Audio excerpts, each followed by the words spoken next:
Guilty as charged. Guilty as charged. Guilty as charged. Guilty as charged. That's my guy.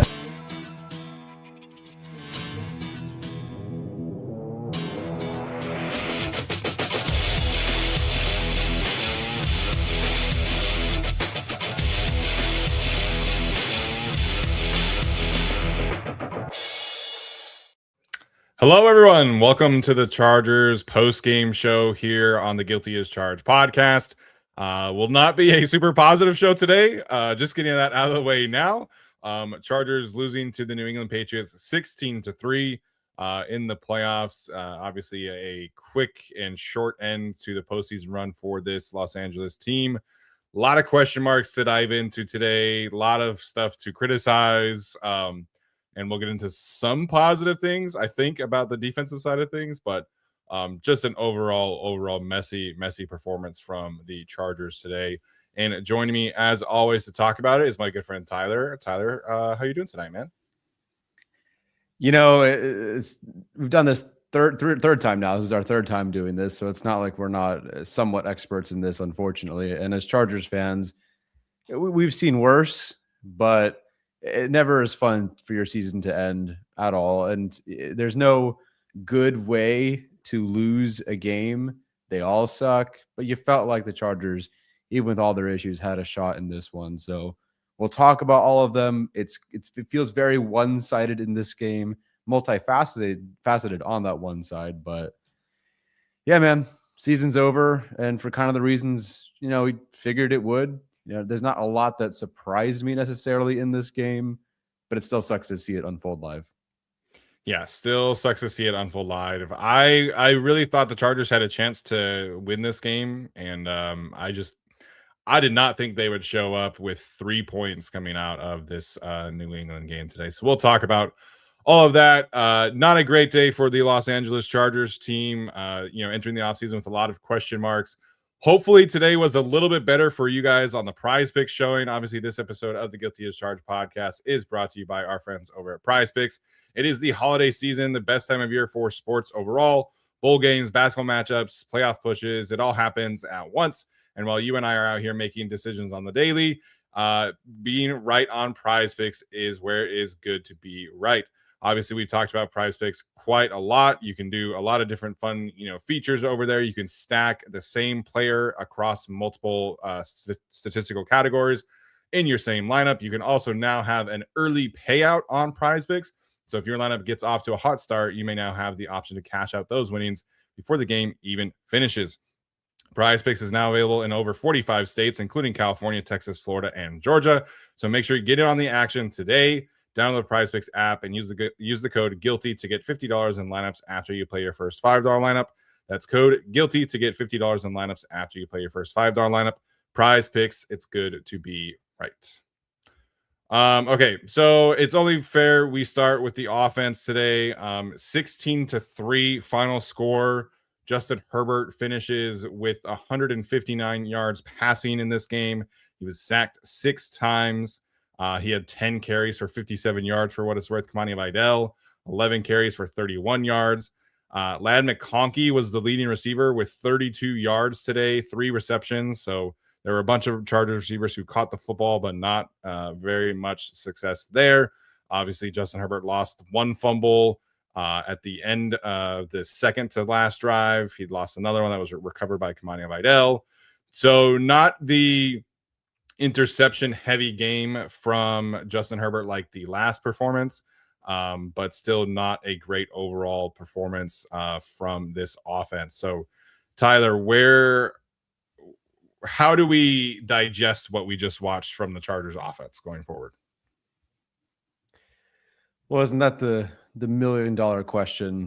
I don't know how much time you want to spend on the Greg Roman thing, because I've wasted 2.5 to 3 hours almost every week detailing that or the offensive line. But I guess we have to start with that, because to me, it just felt like, as it has been most of the season, and it continued to rear its ugly head today in the playoffs, the structure of this season on offense is broken. Whatever they were doing that kind of worked last year granted, with some tackles that were healthier. It's not working this year. And I don't know where you want to start, but this is one of the worst red zone defenses in the NFL, as we highlighted in our preview show. And the Chargers opened the game with some pretty, given field position. I mean, they got the ball at the 10 and couldn't punch it in. Mm-hmm. And line cannot run block. What did they run for today? Not counting Justin Herbert, was it 20 yards? Actually.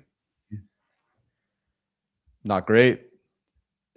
Pass protection was meh. Didn't seem like anyone was getting open. I don't know when you want to have the conversation, but I guess we might as well. And I'm sorry if I'm cutting in and out, by the way, guys. Different place, different household, my bad. Justin Herbert had a bad postseason game. And I think we can get into why that is the case. But he did nothing to squash any of the narratives that we're aware of, that he's aware of. Fair or unfair, it was a bad game from him. And I think it starts with the structure and the offensive line issues and the personnel. I think of the reasons today was bad. I don't think it starts with him necessarily, but it caught up to him. And it was just bad overall. I really don't know where to start, because I want to sit here like everybody else and say fire Greg Roman, but like, I don't know. We did that. We've done that. We've done that a lot. So yeah. it's like, yeah. So what am I going to do? Sitting here and telling you guys what you want to hear, other than to be mad with you guys, which I am. But we were pre-mad. I was certainly. I mean, we spent from the third game of the season, I think, on dissecting some of the issues and what could be wrong and what could be right and whatever. And I know we don't know everything, but the structure is just not there. I go into our preview show and I do a little bit of math in the middle of the Broncos game last week and go, I wonder what it's like, when the Chargers are forcing these long drop backs and there's these long true pass sets. And Steven might have the numbers in front of him in terms of the ratio of those. But until that final drive, I believe it was 20 of 34 plays were past true pass sets. Basically, we're holding onto the ball long, and we're eliminating some other throws and whatnot. Basically, we're holding on the ball for too long. And up until that last drive, that was the Herbert's longest time to throw of his career. The everything out of structure, in structure, all the things taking too long to develop, it didn't work. I spent so much time looking at the numbers going like, hey, if you avoid over 50%, your offense, might be a little bit better. When they go over 50% and they hold the ball for too long, their offense is one of the worst in the league. When they don't do that, it's top 10. Well, today against the Patriots, they went into that over 50% mark, and it wasn't good. So we'll get into Herbert, but the structure is broken. And if you want to fire Greg Roman, that's awesome. I don't see that happening.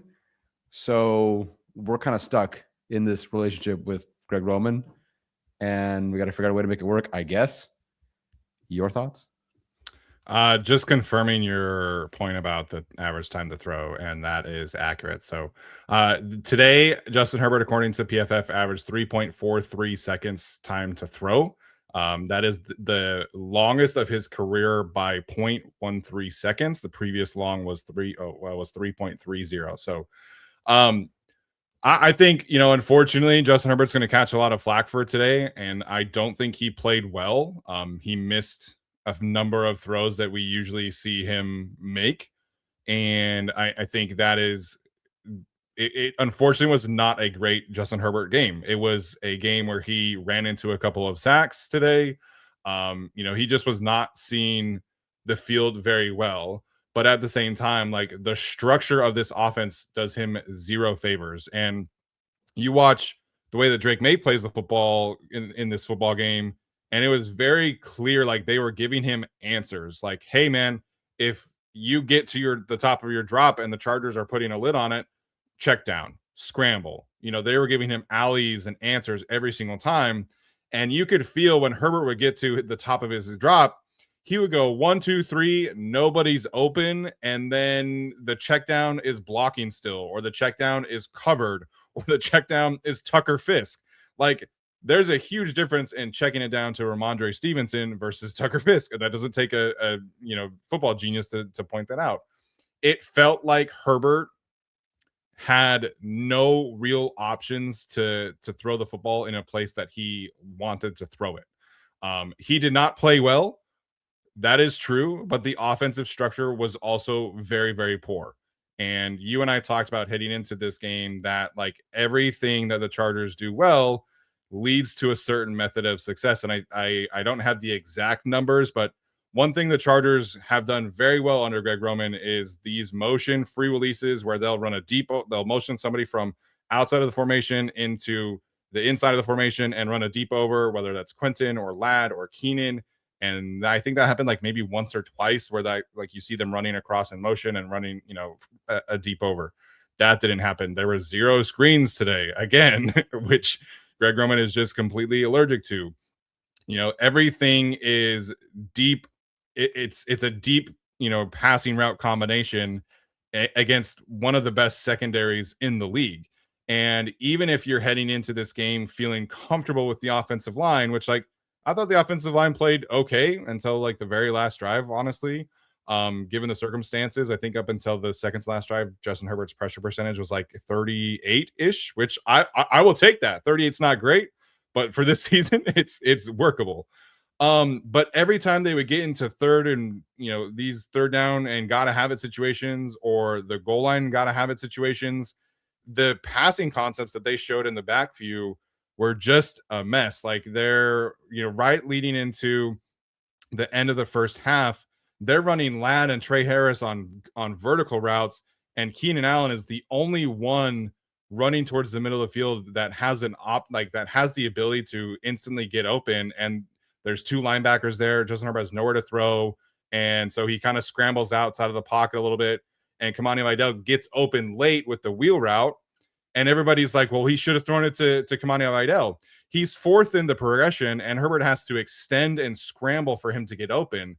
That's not a viable play on third down. So I agree that Justin Herbert did not play well. But the ecosystem of this offense also did not, do him any favors. Whereas, Drake May got a running game. He got easy answers to Stephon Diggs. He got easy answers to Hunter Henry. And Herbert is just like, there's nowhere for me to throw the football. So my option is either to throw the football to Tucker Fisk or run. And it was really, really frustrating. It's been frustrating. Kamani Vidal had 2 rushing attempts outside of the tackle box today. One was an explosive run, and the other was a 2-yard toss play. So they did everything we wanted them not to do. And this was the result. You get 3 points despite having 2 turnovers from your defense, despite having 3 sacks from an off-AOA. And this offense was a complete disaster tonight in New England. Yeah. The only points you score is you get the ball at the 10. Now, they could have taken some points. It wouldn't have mattered. It wouldn't they have could have mattered, kicked a field goal on. Wouldn't have mattered. So let's say even like 6 points. It doesn't matter. It's not enough. It reminds me the Greg Roman discussion, for a lot of or some fans that more so defended him was, well, they do have 11 wins. And so like, do you not like wins? He doesn't call clean plays or whatever you want, pretty plays, but they do have 11 wins. But it reminds me of like the Broncos game where Herbert is instantly pressured, gets hit, has to spin out, and then throws, the game leading touchdown or whatever it ended up being to Keenan Allen, completely out of structure. So, on plays like that, it's like, okay, well, nobody's actually open. Everything's completely out of structure. Nothing is schemed open. There's no easy answer. And Herbert just has to make it work. But then he does make that throw, and it's incredible. Oh my God, like MVP. Who does that? Amazing stuff over and over again. And so, yeah, I definitely agree with you. And, we're all generally on the same page where the whole structure leading up until that moment that Herbert really has to release the football to some option downfield that's completely out of structure. That is all on the offensive system for either not getting somebody open or for bringing into the same area or for being repetitive, for being predictable, you name it. The entire structure is problematic. So I 100% agree. This was not a good Herbert game. We are both acknowledging that is not a good Herbert game. And I think that some of the key throws out of structure that Yeah. were missed by him are going to be what we feel like kind of bites this team in the ass, because we see like, oh, there was, that play to McConkey, underthrew him just by that much. That was 35 yards there. The Quentin, there was, almost Quentin Johnson. Yeah, almost Quentin Johnson there. So I hope they fire Greg Roman. I hope they'd fired him, before they signed him, before they hired him, but can't do that. I guess I'll ask, is there a chance you do believe that he is fired? Yeah, I'm still of the mindset that Jim Harbaugh is going to stick with his guy. I have seen nothing to think that they will look at this season as a failure, and that to me is what it would take to see Greg Roman fired, is that they would have to think that this season was a failure. And I think that they, as an organization, would look at this season, look at the injuries, look at what happened to the pass protection and how often they were switching out these offensive line combinations, and think, hey man, we got to 11 wins despite all of that. What will it look like when we have Rashawn Slater and Joe Alt back? And I think that ultimately, is going to be an excuse for Greg Roman to come back. I think that if they want to make changes for them, like unfortunately for Marcus Brady, I think that's a very easy fall guy. He's a passing game coordinator for you. You hired him with basically zero real connections to your staff. Maybe you go get like a passing game coordinator who you're more familiar with. I would feel really bad if they fired Nick Hardwick. But again, like a lot of the times in this instance, coaches like Jim Harbaugh will do that. They will fire assistant position coaches or passing game coordinators and be like, see, like we're doing something. To me, it would be an unacceptable path to the offseason for Jim Harbaugh. I think, he said multiple times after he took the job that he took this job because he felt like the Chargers were the best chance for him to get a Super Bowl. He has said multiple times that he feels like he has to get Justin Herbert to the Hall of Fame. He has to get him the MVP. He has to do all of these things. He has to win a Super Bowl. If he runs it back with Greg Roman and runs it back with Mike Devlin and runs it back with Bradley Bozeman and runs it back with all of his guys, that to me is hypocritical. I don't think you can say that you are here to win a Super Bowl and just run it back. And yeah, like theoretically, you can talk yourself into the offense will look better next year. We have $100 million in cap space, so we can go get, a better right guard. We have a first round draft pick, so we can draft another guard or whatever the case may be, right? Like they will have that internal dialogue. But to me, there's no way you can justify bringing Greg Roman back after the way that the last two playoff games have gone, after the way that this season has gone. If you are really serious about winning a Super Bowl, you have to put your money where your mouth is, and you have to make some real changes, because are you any closer to doing that than you were when you took the job? And I think that answer is no. Like the Chargers are not close to winning a Super Bowl. And so if your goal is to win a Super Bowl, you will make changes this offseason. If your goal is to have your friends around and have fun and compete and all of this stuff that they want to talk about, then great. Tell us that, because if your goal is to win a Super Bowl, you are not doing that with Greg Roman coming back. It's just I am 100% convinced that Greg Roman cannot win a Super Bowl in 2026. He is not the offensive coordinator to do that for this specific team. No, he's not. It would, as we've seen, it's if they have success on offense, there might be some things sprinkled in, maybe some basic structure, a play sheet perhaps, but it's then Justin Herbert extending or creating something out of nothing. Right. I go back to the open score. How are you bottom three in open score with the exact same receivers you had last year? What happened? It's like I don't quite get it. the Chargers are, like you said, okay, well, how much progress have they made towards being better on offense? You know, what has been done? Yeah, I think they've added weapons, and I think I feel pretty good about the weapons, but that feels more, thank you front office for Yeah. that. Thank you for Gadsden. Thank you, Trey Harris. Thank you for Ladd McConkey. Yeah. Hampton's season has been disappointing. That's a whole other conversation for another time. But otherwise, I don't know what progress they've made on offense. There's no run game. It's infinitely worse. And I really don't care if they were at Kamani Vidal by the time they got to, their third, technically fourth, whatever he was, when they started the season. I don't care. I'll watch, pick any team, pick any running back, and it's generally more successful than it normally is with the run game of the Chargers, which has been awful. Passing concept still an issue.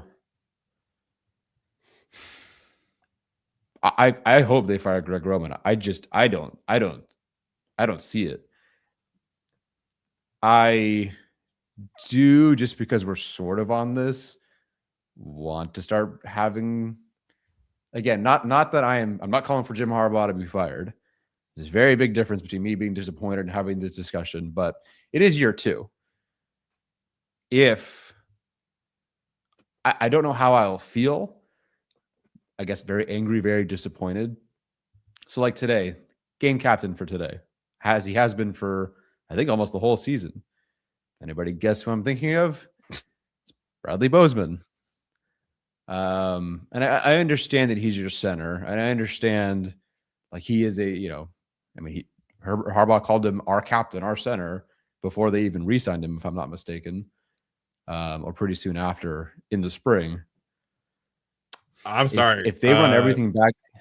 Sorry, Tyler, to cut you off, but Jim Harbaugh was asked at the podium if Greg Roman is the right person to call plays, and he said, quote, "I don't have the answer to that right now." Interesting. So that's not nothing. No, that is not nothing, and usually it is nothing or confidence. And Harbaugh isn't dumb.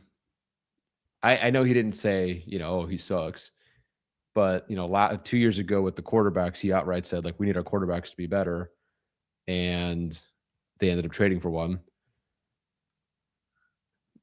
Listen, if it leads to change, fantastic.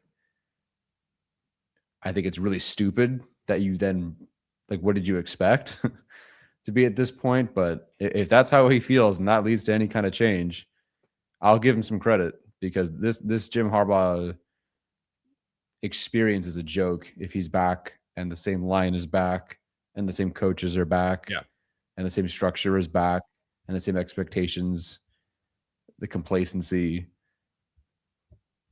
Okay. If that's how Harbaugh ends up feeling and he does make a change, which I think we will find out this week. All right. Yeah.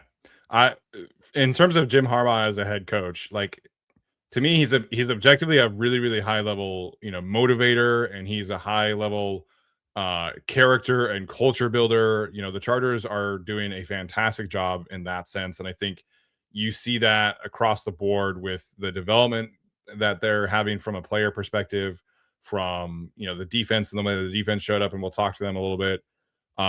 The reason he was successful at Michigan is because he was actually willing to go and make changes to the coaching staff.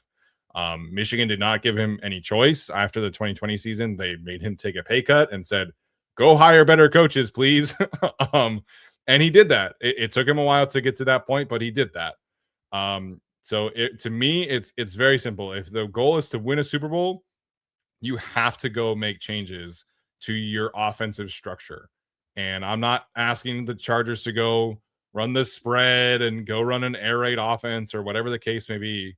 But you've got to have a modern passing offense with Justin Herbert, because tonight and several games throughout the season, there have been not enough answers for Justin Herbert. And that really is what it comes down to. He ended the season with the least amount of screen passes of any quarterback and that started. He was like 22nd in play action percentage.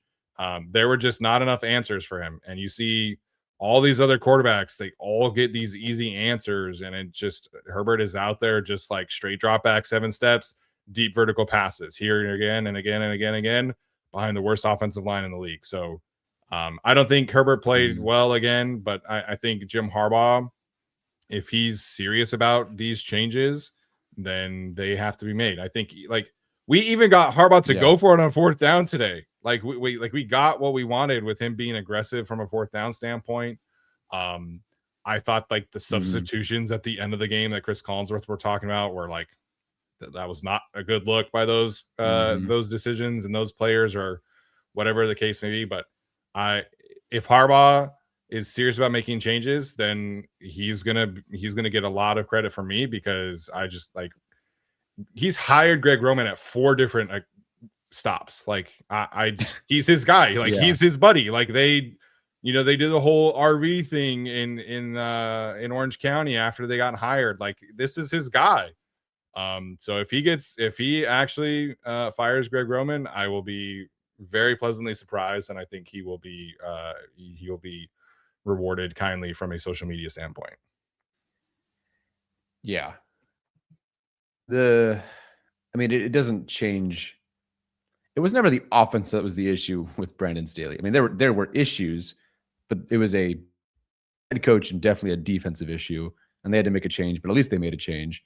But I remember just that 2023 season being so awkward in the offseason, publicly, not publicly, for so many individuals, coaches, players, you name it, because it was like, all righty, like we're going to go back with the same group basically. And yeah, they hired Kellen Moore, and they'd fired Joe Lombardi. We have to apologize to both those individuals now, whatever you thought of them.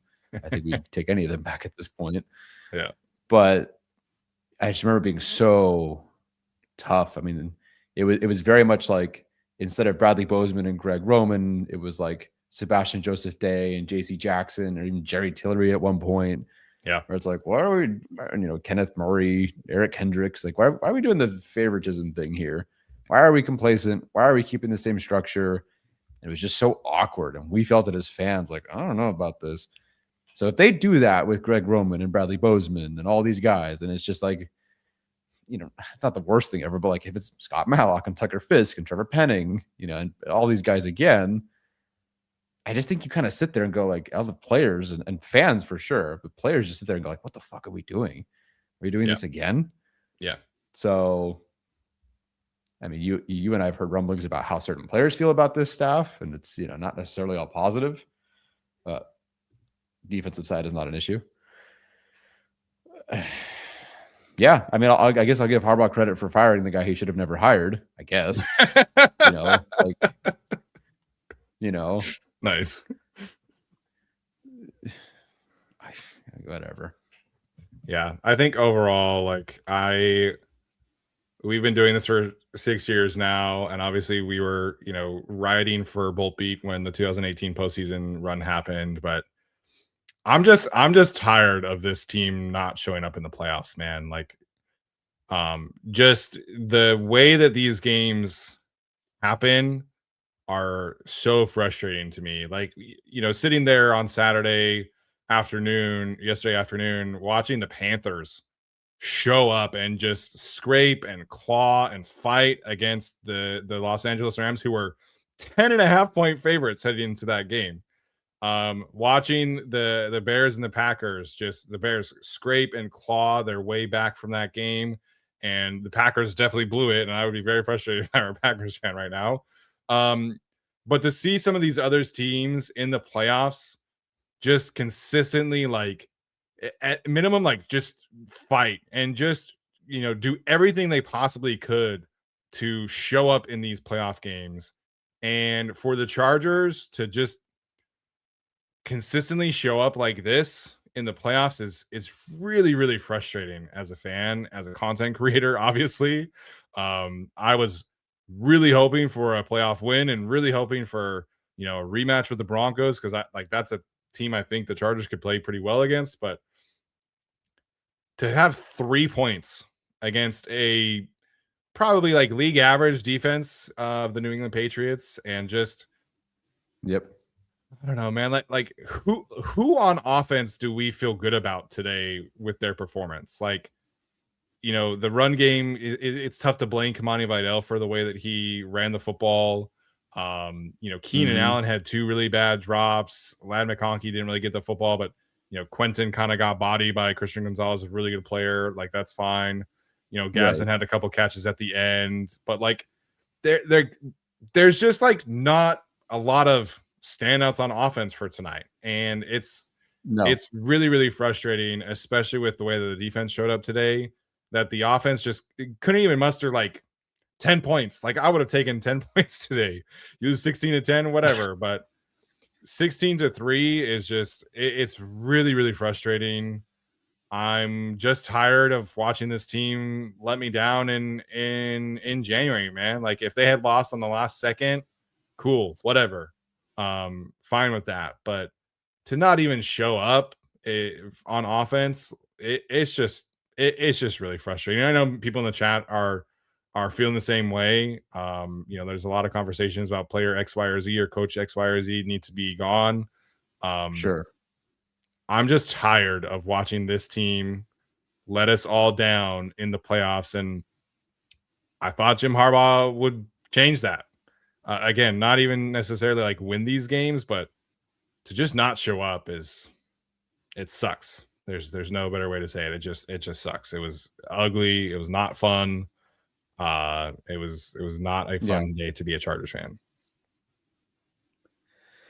No. And I am sick of the losses as well. I just feel it so, like, to me, it just feels so desperate and sad in my soul for the Chargers to always be this laughing stock and to always lose.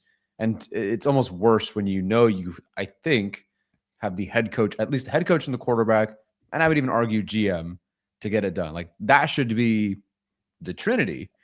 Like, that's it. I feel good Yeah. about the GM, at least in terms of drafting. We'll see about free agency, but the defensive guys have worked. I feel good about the coach. I feel great about the quarterback. And just to sit here and go like, we just 7th seed, got our asses kicked again. That just sucks. And for it to be on offense in particular, for almost the exact reasons we could have guessed. I mean, if I said, hey, Steven, all right, offense kind of struggled this game. What do you think happened? What do you think were the reasons? You probably could have said the 5 reasons that it struggled. You could have probably nailed them because it's kind of what we've all expected all season. Yeah. And yeah, I hate that the Chargers just, whether it's the entire game this time or the second half of the last 2 postseason appearances, to watch them just crater and collapse and to be the same old Chargers is so frustrating. And you and I think we started both beat about the same time. I was slightly before you, but it was like Lynn era. It was 2016 for me, 2017, 2018, maybe for you or something like that. And not that it's not a very long time, right? It's not even a decade, but it's felt like a really fucking long time just covering it. And everybody in the chat, in particular, those who are sending the super chats, I see you. I extremely appreciate it, and it's really generous, and I don't know how to understand it. It is so hard for Steven and I to do this every year, and then we spend the off season going, I don't know if they can do it, and then we get our hopes up. Week 1 rolls around, and maybe they win, we feel good, and then it's just, by the end, it's the same feeling. And I honestly think that next year's, in this offseason and all of next regular season, is going to be the most difficult regular season of my, like, truly, like, in this covering the Chargers fandom, because I don't care how the regular season goes as long as they make the postseason. I don't care. I don't care if they're the 1 or the 7. It'd be nice if they were the 1, because that means they actually get to the divisional round. But, like, I don't care. I'm going to sit here and it's going to suck and you're all going to hate me for it. I don't fucking care if they blow out the Niners in 1 game and, they probably lose the Texans, but maybe they beat the Broncos twice or something. I don't care. I don't care, because all that matters to me at this point is avoiding this feeling that I'm feeling right now, that we're all feeling right now, just sitting here. I hate it. I hate that I got to go to work tomorrow. I hate that the season is over. I will be more happy, energetic, or pissed on Tuesday or the coming days. But for now, it's just like this is the same thing. It's just the same thing as a Chargers fan, covering them for a while now. With respectfully to everyone listening, you and I put in 1,000 times as many hours of unfortunately being stuck with this team. Yeah. And yeah, this feeling sucks. Yeah, it's not great. It's not fun. Do not recommend. Robert Spillane, the Patriots linebacker, after the game was asked about the Patriots game plan, and he said that after the game, they went up to some of the Chargers players, and the Chargers players told him that they had no clue what the Patriots were doing. That basically that they had no idea what was happening in that game. So that's fun.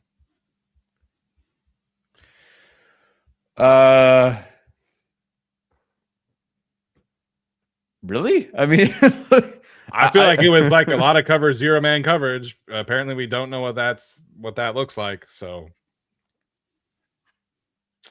I remember when this happened in the 2020 season, and Keenan Allen after the Dolphins game was like, yeah, we were not prepared for this. And so that's what's happening. That is what happened today. Greg Roman did not have them prepared, and the Chargers players just admitted that. So that's fun.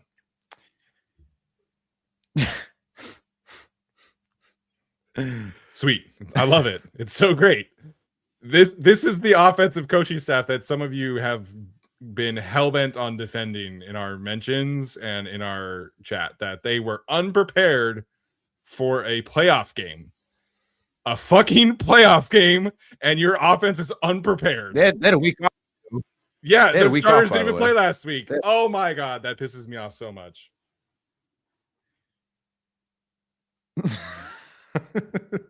All right, guys. What's the game plan? What the shit, man? What adjustments are we making? I don't know. Whopper.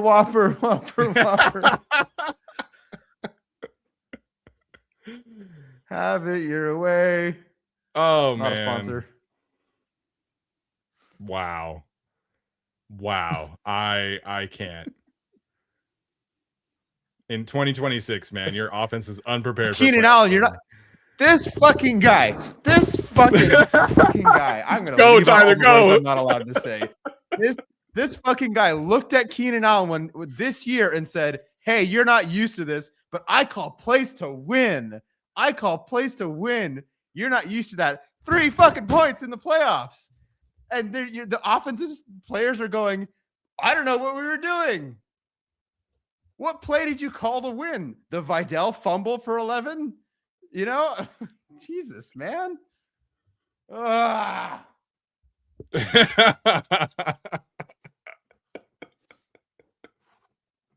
Yes, I'm jumping to a super chat right now. If they fire Greg Roman, I will attempt a backflip. I don't care. I will die on camera. Ugh. Oh my gosh, man. I'm done. If they run Greg Roman back next year, I don't know if I'm gonna watch games, dude. Like I can't. You got your own players telling the opposing team that they were not prepared for this game, and you're gonna run it back with the same coach? Absolutely not. Absolutely not. That's crazy. That's crazy. Which player would have said that? I bet you Keenan Allen.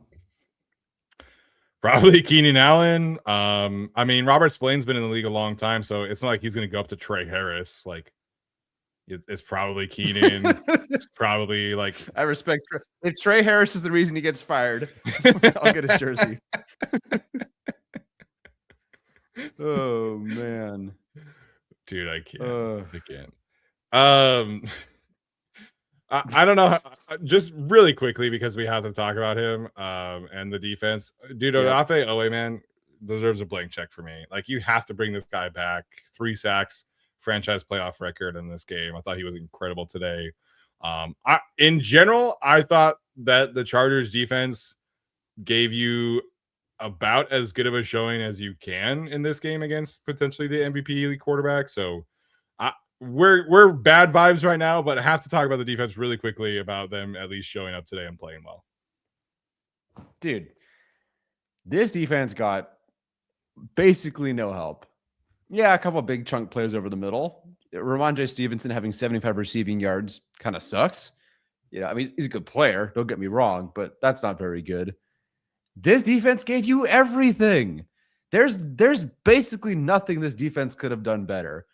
And we might run it back with Greg Roman and lose Jesse Minter. And Steve Klinkskill might be great. I don't know. But I don't know if he's Jesse Minter. Well, Jesse Minter did his job today. That defense did their job today. And it sucks for Derwin, for Khalil in particular, those guys. Not that they themselves had great games in this one, but the defense did its job for the most part. I'd say 95% of this game, 90% of this game, they were awesome. And Odafe Owe in particular, whatever he wants. There was a discussion of, maybe let him go for a comp pick, or he's going to be too expensive. Oh, I don't care anymore. Like, whatever, within reason, of course. Please don't pay him Myles Garrett money. But like right. Within a certain reasonable limitation, give the guy what he wants. He is so good. He had 3 sacks today. One was kind of a little like a gimme, Drake May half flipped it up himself, but whatever. He had 3 sacks today. And I joked about like 90% of the way through the game that he had more sacks than Ladd McConkey and Quentin Johnson had catches. The pass rush, this guy, I don't remember him having this at Penn State. No, Ohio State. Penn State. We'll call it. Oh yeah, freak athlete guy. I don't remember this being there, and I don't think Ravens fans remember it being there. I saw Ravens fans content creators who cover the Ravens, and they went like, "We have to go back and study what happened to Odafe Owe, because the wins that he has on the edge are unlike anything else the Chargers have." It's to the point where, I mean, I'm a big a Khalil Mack fan as everyone, but if it becomes the choices between Odafe Owe for the next 5 years and Khalil Mack, if it's just specifically between those two, I'm sorry. Odafe Owe is awesome. He was outstanding. The defense in particular. And you know what? I had Dan Henley as an honorable mention in my top 10 rankings. Dude, absolutely showed up tonight in the postseason. I don't remember if it was perfect. I can't recall every play, but by far their most productive player, where I thought he maybe kind of disappeared before. Yeah. He showed out on primetime tonight. Did Dante Jackson play this game? Because I don't think was he even targeted. I thought it was a lot towards Cam Hart and Tariq. Yeah. Yeah. So Stephon Diggs finished with what today? I don't remember what he had. It certainly wasn't on Dante Jackson. 2 catches, 16 yards. It's pretty damn good. I mean, pretty darn good. For the most part, this defense did a phenomenal job. I will not, hiccups here and there. Tart, oh my God, again, gonna give him his own version of the nose tackle, D-tackle contract. Yep. Whatever these guys want. And you're probably going to have to overpay. I'd rather overpay for these guys with Minter gone than let them walk and see if we can do it again without Minter. Yeah. So these guys in particular, those guys, the defense, amazing. Yeah, I think a lot of these guys who are free agents should be brought back, and we'll see what happens with Jesse Minter. Obviously, if he leaves, then some of those guys I'm sure will follow him. But Tier Tart was outstanding today. Odafe Owe was outstanding today. We kind of talked about the recipe to success for this game being you needed some splash plays from the defense. You needed to limit the explosive plays for the Patriots offense. And I think for the most part, you got exactly what you wanted. So you have the 2 turnovers, you have 5 sacks. There were, I think there was 1 explosive play to Ramondre Stevenson, 1 to the Hunter Henry for the touchdown. And that was about it. Like, that was really about it. Like, you played exactly the kind of game that you want to play on defense. And unfortunately, you just have nothing to show for it on offense. So I feel awful for, obviously for Justin Herbert and the stuff that's going to come out for him. But Dude, Khalil Mack has talked about retiring for multiple seasons now, and he's gonna have 0 playoff wins to his resume if he does, which is just not. It just sucks, man. Like, he's a player who deserves so much better than what his offense gave him tonight. So, I hope Jesse Minter stays, man. I hope that they can talk him into a pay raise and let's run it back one more time next season, and this defense can kind of stick together a little bit. But I feel I'm tired for all of us as fans. I feel bad for Khalil. I feel bad for Herbert. I feel bad for Derwin. We'll see what happens with like Denzel Perryman. Like, this could have been the last time we watched him play as a linebacker for this team. So it just a lot of frustration around for this Chargers team, man. A lot of frustration for sure. Last thing before we get to these super chats, this is from Sheil Kapadia, who obviously does really great work for The Ringer. We've had him on the show before, it was really fun when we had him. There obviously are 2 postseason games for Jim Harbaugh, Greg Roman, Justin Herbert. They have had 22 possessions, and they have 1 touchdown on those 22 possessions. The Chargers have been outscored in the postseason 48-15. So I don't know how you don't make major changes to your offensive coaching staff with stuff like that.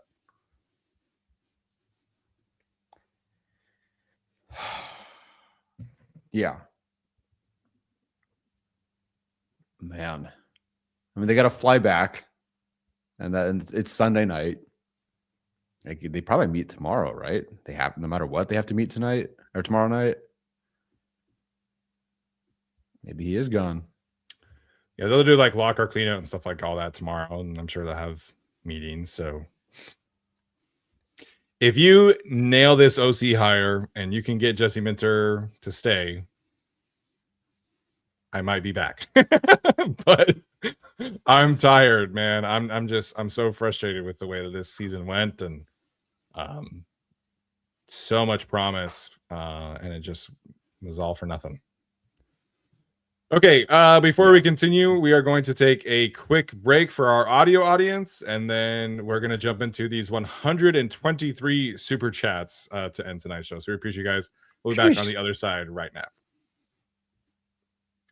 All right, Big Andrew Murray getting us started here with a $50 super chat. Says, love you guys more than I hate Roman. You guys killed it this year. Launched this O-line into the sun. Harbaugh, Ortiz, inexcusable. Do better. And for those of you coming after Herbert, come after me. He deserves better. Well, thank you. That you must love us quite a bit to love us more than you hate Greg Roman. I don't love Steven more than I hate Greg Roman. I'll tell you that, and that's not a Steven problem. That's not a Steven issue. Thank you for following us. It's been a good year of growth and some excitement and some chuckles and some interesting mentions and whatnot. So, thank you. Line into the sun sounds good to me. I mean, please bring the 2 tackles back. They will be back. Harbaugh, Ortiz, inexcusable. Do better. Yeah, I mean, you're embarrassed on the national stage, so that's on them. Come after Herbert. Come after me. He deserves better. Yeah, I wasn't pleased with Herbert's overall performance. Well, I don't know. I think I'll wait for the film for my official Herbert discussion, I guess. Yeah, that's fair. At minimum, you got to get a new center and a new right guard next year, and new backups across the board. I think, like, I tweeted out the whole list of like the timeline of all of their different combinations, and it was crazy, man. Like, Mekhi Becton obviously injured and out of the lineup like 5 different times. Trey Pipkins injured and out of the lineup like 3 or 4 times. Jamari Sawyer injured and out of the lineup 3 or 4 times. Sawyer being injured is kind of a newer thing. He's mostly been a pretty healthy football player. But Pipkins has been perpetually injured. Mekhi Becton perpetually injured.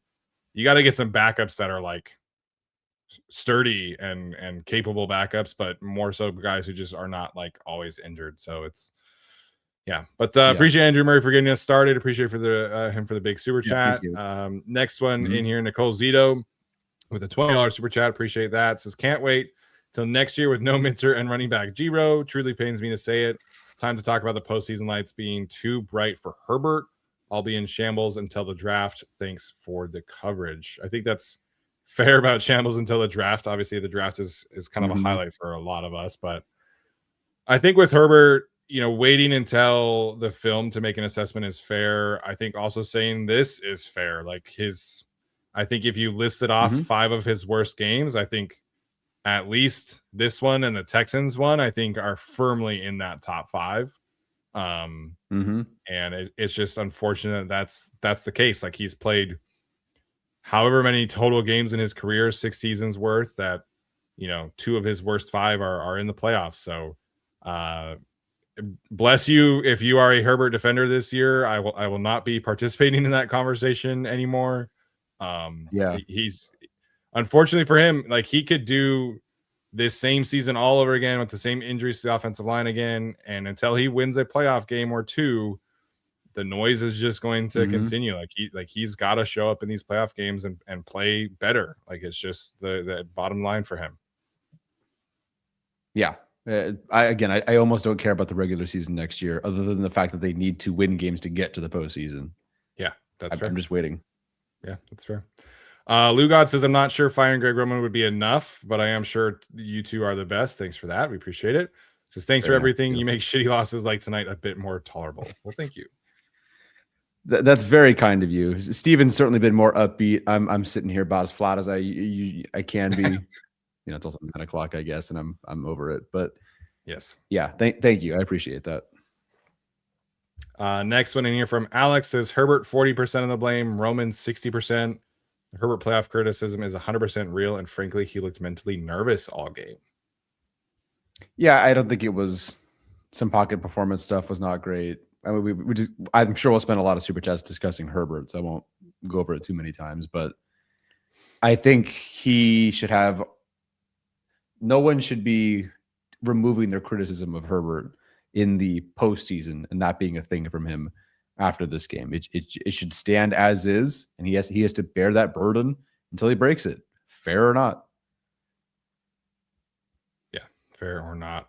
I would include some other people in that pie chart of blame. But I Sure, get sure, Roman, sure. I get Roman and Herbert being the main 2 guys here.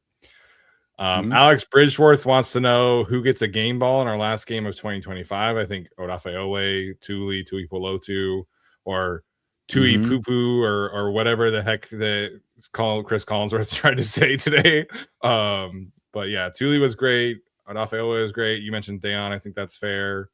Tier Chart, I think, should get a mention. Absolutely put the clamps on Stephon Diggs on one of those 3rd down routes. It was super fun. Mhm. Anyone on the defense, I think, is worth mentioning. Yep. Dean Leonard had some good tackles on special teams.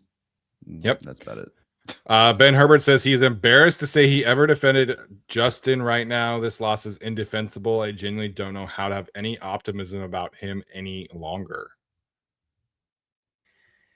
I mean, I think Steven had the right idea, had the more right idea of like, yes, Herbert has blame, but the 80% that got to the part where then he had to make a play that did not turn out so well and like a missed throw. If the 80% that led to that was better, it wouldn't even come to something like that. Everything was completely out of structure. So optimism about him. I mean, I have plenty of optimism, watching the rest of the games, but like I'm not optimistic about him in the postseason next year because I kind of got to see it. But who knows? Maybe your running backs aren't hurt and your tackles aren't hurt. You just run the football 35 times. Whatever. That gets him the first win. So be it. Yeah. Any optimism about him at all? I think that's a little bit drastic. He's still a really, really, really, really good high-end quarterback. He just has to get over the playoff hump. I don't know why it is this way. But he's still one of the 6 or 7 best quarterbacks in the league. I think you just got to figure out a way to get him to play that way in the playoffs. And, hopefully he gets his, play caller that can help him take it to that level. Superstar Comedy says that I promised God that I would complete an easy 24-hour fast for a Chargers victory. I was on hour 19 when next door neighbor brings over barbecue. This loss ends season over on me and Greg Roman Bolt fan. Well, thanks a lot. Thanks a lot. You couldn't handle the fast for 5 hours, and I had to watch that game for 5 hours and sit here and live stream for 5 hours. It's your fault. That's poor planning on your part too, man. You planned a 24-hour fast to lead into the Chargers game. Poor planning. Yeah, no kidding. But we appreciate the super chat. That's a funny comment. It's not your fault. It's not your fault. That is funny. No, it's not your fault. Sergio says bunch of crazy people on Reddit are hating on Herbert, whatever you want to say there. But I would just say that we need to work on the offensive line and get a new OC. However, if Harbaugh will insist on keeping Roman and Bozeman, I think I will get off the Harbaugh train. Yep, I agree. At that point, I will be very unhappy. I mean, we've already been voicing our displeasure, but you're kind of stuck with it through the season. If they do it again, I'll be very unhappy. I've called for firings before, and I'll do it again. Yeah. It's just indefensible to run this back. Yep. Joe Robwood, same thing, says keeping Roman and losing Minter to a head coaching job. Great picture for next season. I can't sell that to you guys, and please don't expect me to. I can't. Well, yeah. I guess it depends on the offseason might go, but if it's lose Minter, promote Clinkscale, which is fine, but then keep Roman, I can't sell it to you guys. I can't. Yeah, if Jesse Minter leaves, no matter, barring like a Brian Flores hire, like your defense is going to be worse if you lose Jesse Minter. And maybe he takes Khalil Mack with him. Maybe he takes Odafe with him, which would be actually kind of funny if he went to the Ravens and Odafe went back to Baltimore. Yeah. That would be a little funny to me, just like a little bit funny. Uh-huh. Tier Tart, maybe he follows him. I don't know. So if Jesse Minter leaves, no matter what, you're going to be worse on defense, barring Brian Flores or one of these higher end defensive coordinators. Maybe you can convince Steve Spagnuolo to come over. Like, barring that kind of hire, then you're going to be worse on defense. So we'll see. Jesse Minter is going to have a very busy week interviewing for these jobs, and we'll see how it goes. Caesar Kinde says, love you guys, have been listening to the pod all season, wanted to thank you all for you do this pod and as educators. Thank you, Caesar, for that. We appreciate it. Very kind of you. As an educator, I get to go stand in front of my students tomorrow while they all ask me what happened to my Chargers. So some days, 99% of the time I like my job, but when the Chargers lose it, it's tough. I can handle everything but that. Yeah, and when students fixate on certain things, you gotta, like, you'll get asked about the Chargers like 100 times tomorrow. Oh yeah. Next one, back from Superstar Comedy, says 4th and 9 with season on the line and Greg Roman calls play action. What an idiot. Do not let him on the team plane. This blew my mind that he actually did a play action fake on 4th and 9 with the season was on the line. The brother, the linebackers were at the line of scrimmage.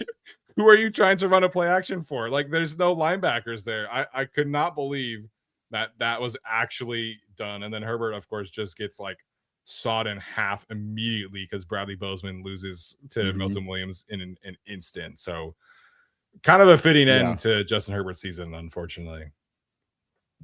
Yeah, he did this earlier in the season too.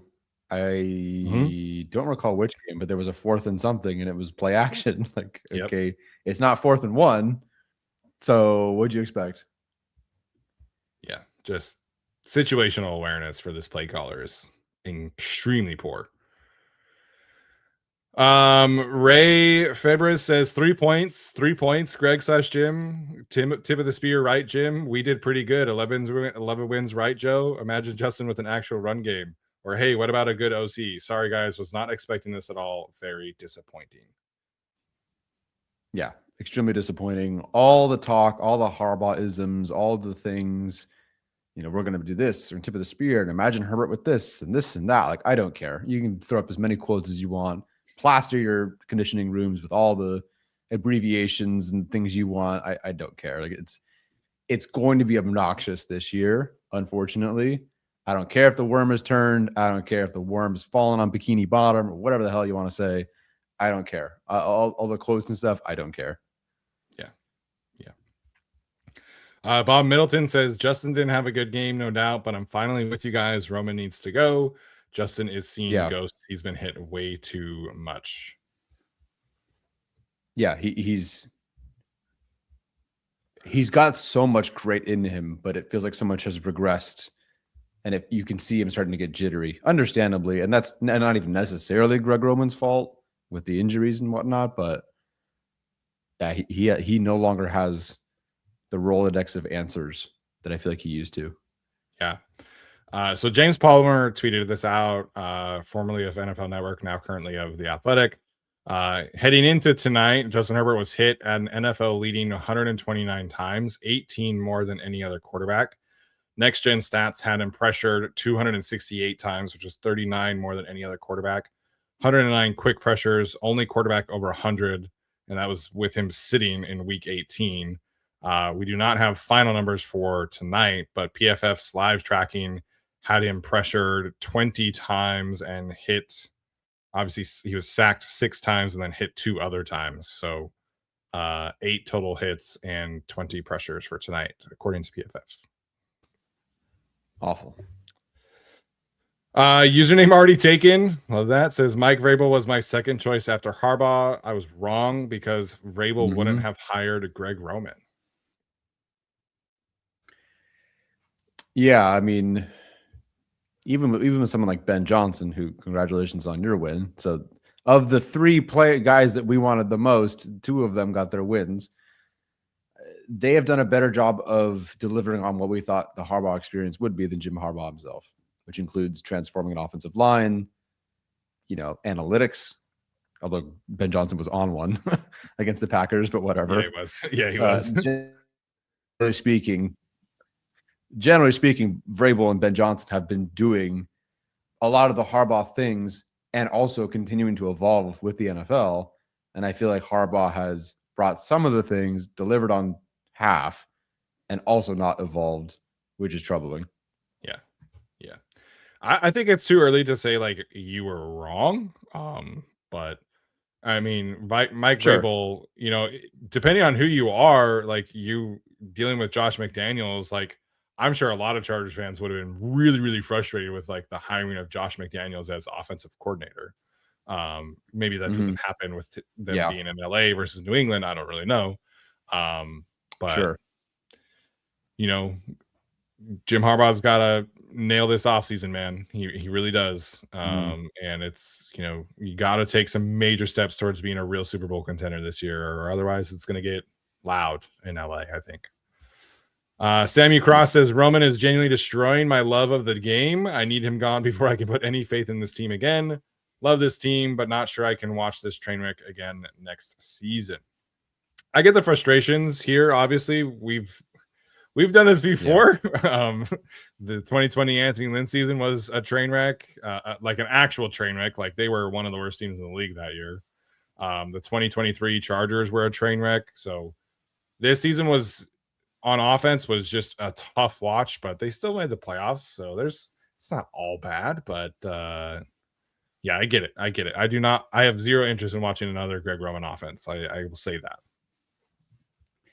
No, I'll give it a week 1 of next year when the guys are healthy, I hope. And then if that's still a train wreck, I'll just pretend to react to the game after.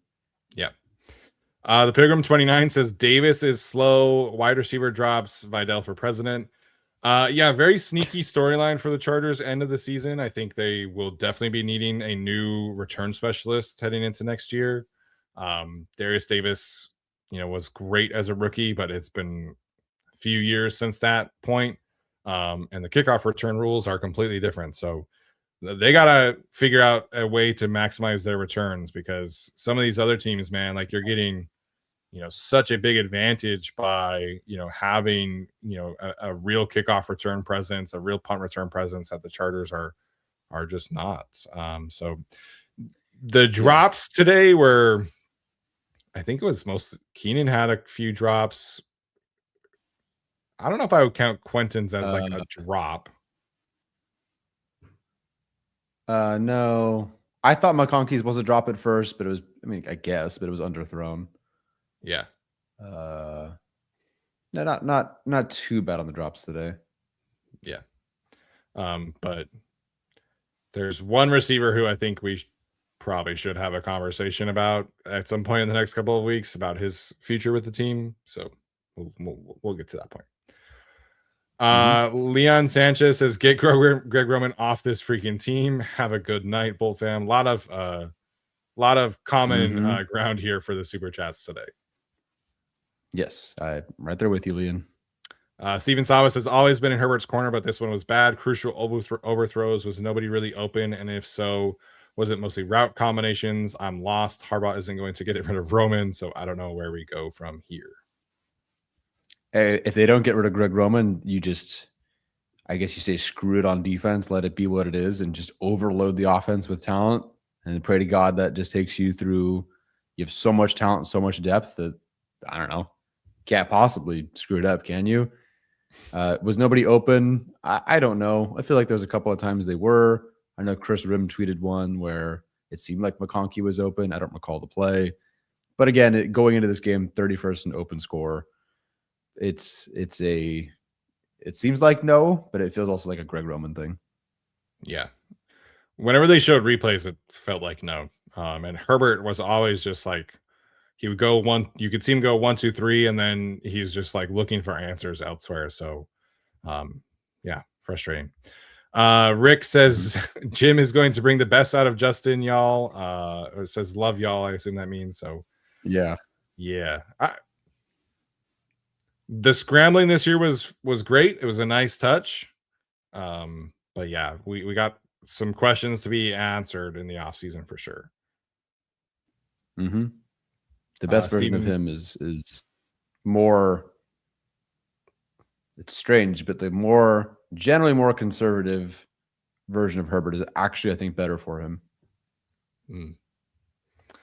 Steven Saba says, thanks for the content this year. It's been fun. We appreciate that, Steven. Baruiz says, sucks, but we all knew with the worst O-line in playoff history what would happen. But the path is there. New OC, center, right guard. We'd have the team on both sides. Yep. That's a lot to replace and to consider. We'll see if they do. I still thought they had a chance with this O-line. And they didn't play terribly until the end. But yeah, until the end, until you're in like a very clear passing situation, I thought they played fine. I thought they would be much better than 3 points. I will definitely say that. So that is for sure. Yeah. Steven Haho says we need to fix this offensive line this offseason. And what the hell was wrong with the referees today?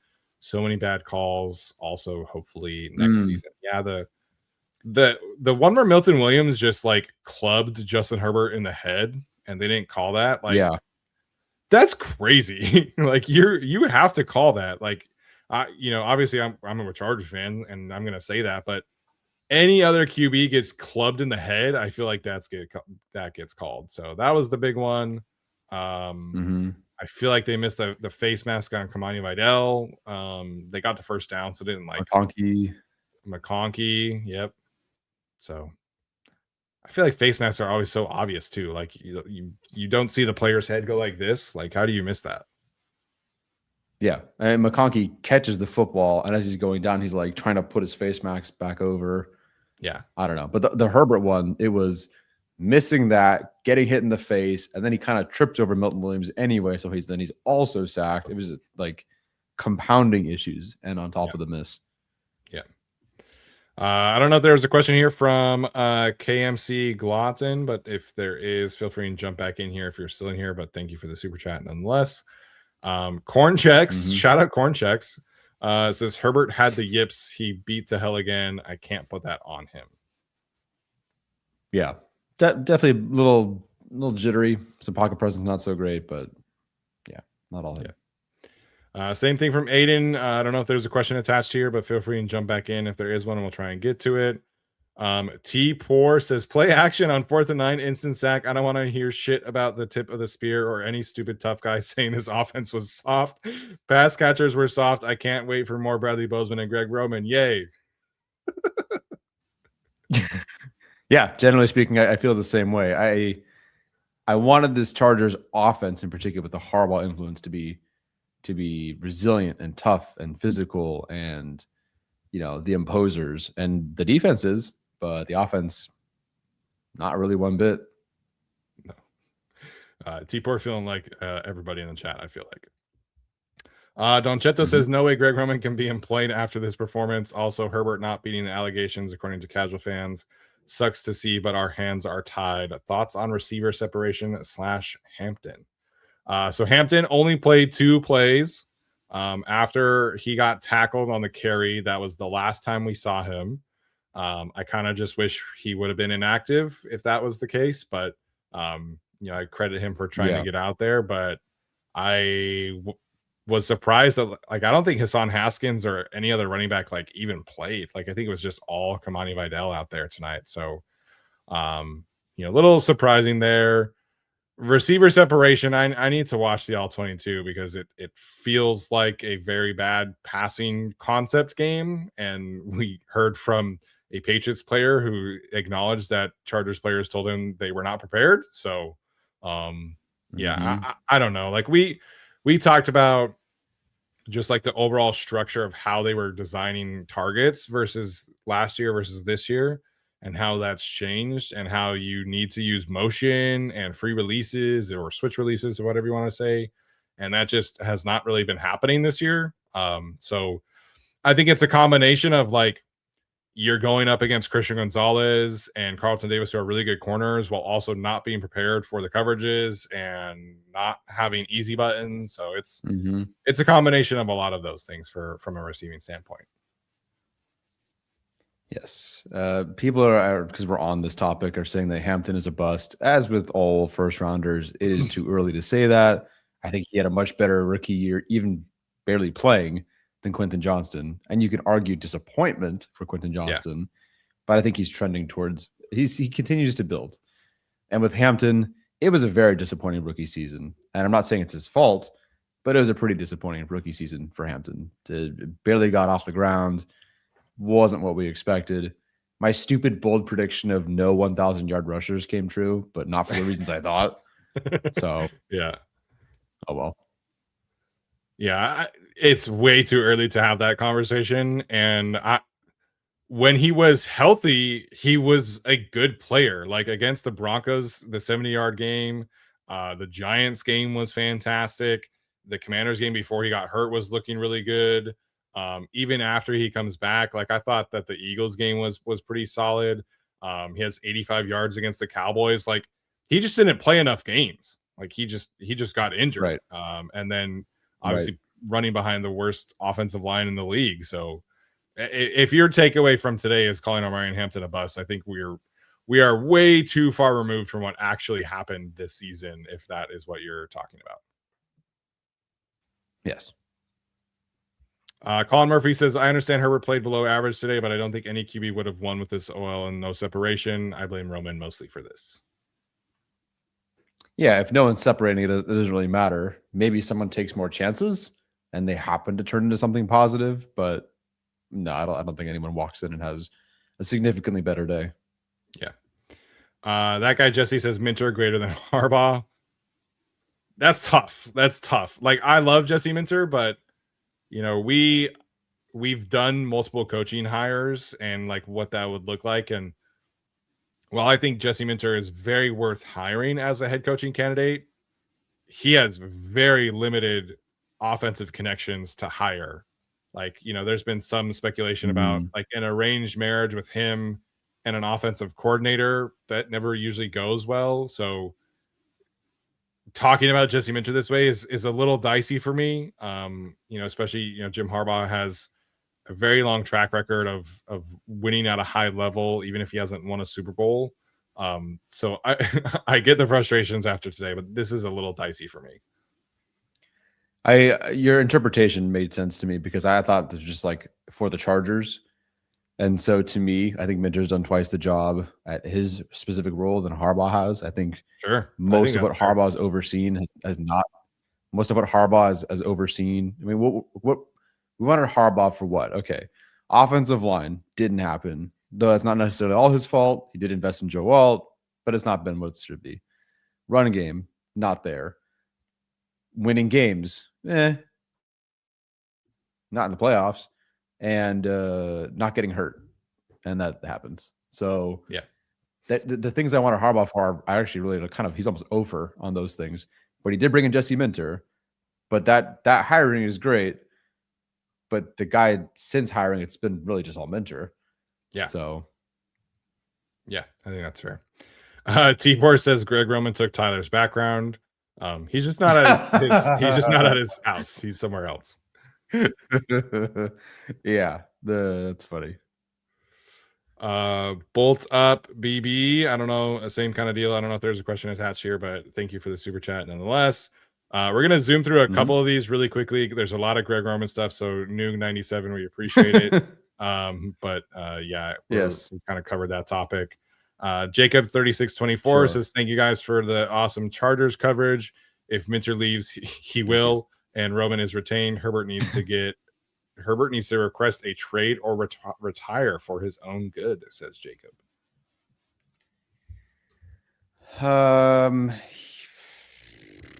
I don't think he'll retire.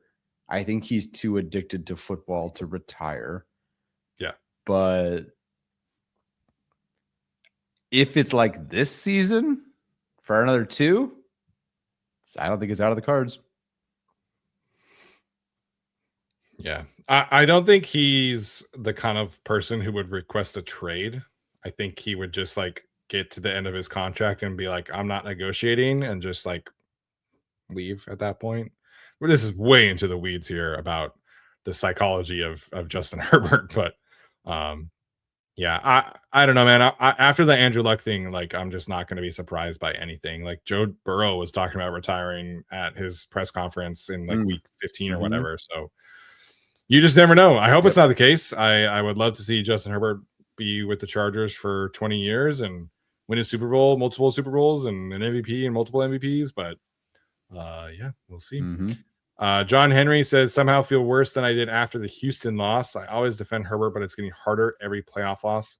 Circumstances aren't great, but he's risen to the occasion many times before. And I think he can. I do feel worse than after the Houston loss, because after that one, it was embarrassing. I hated being there, but it was year one. You know, with any of these losses, you know, the Mike McCoy era or Lynn, they didn't make it. But you feel like the hope after that first year. Year two, you're staring down the barrel of year 3, and we all know how this feels as Chargers fans with the last 3 hires. Going into year 3, like, you gotta find out this year. So I get it. Yeah, I get it also. Edgar Passos 8421 says, thanks for all the content during the season. Much love all the way from Portugal. Shout out Portugal. Time to rest and try to convince myself I won't get hyped for the Bolts season ever again. I will, and I don't know why. Yeah. I don't really know why I do either, but here I am, and here we will be. Yeah. Kian Muno says Greg Roman's last 6 playoff games, 11.2 points per game, includes a lot of garbage time points as well, so lower than that in reality. That's not good. 11.2 points per game is not very good. No. 11 points is not good in terms of offense. And then 3 tonight is unbelievable. Yeah. Nitzer 666 with a big super chat. We appreciate that so much. Once again, the Patriots crushed my hopes and dreams.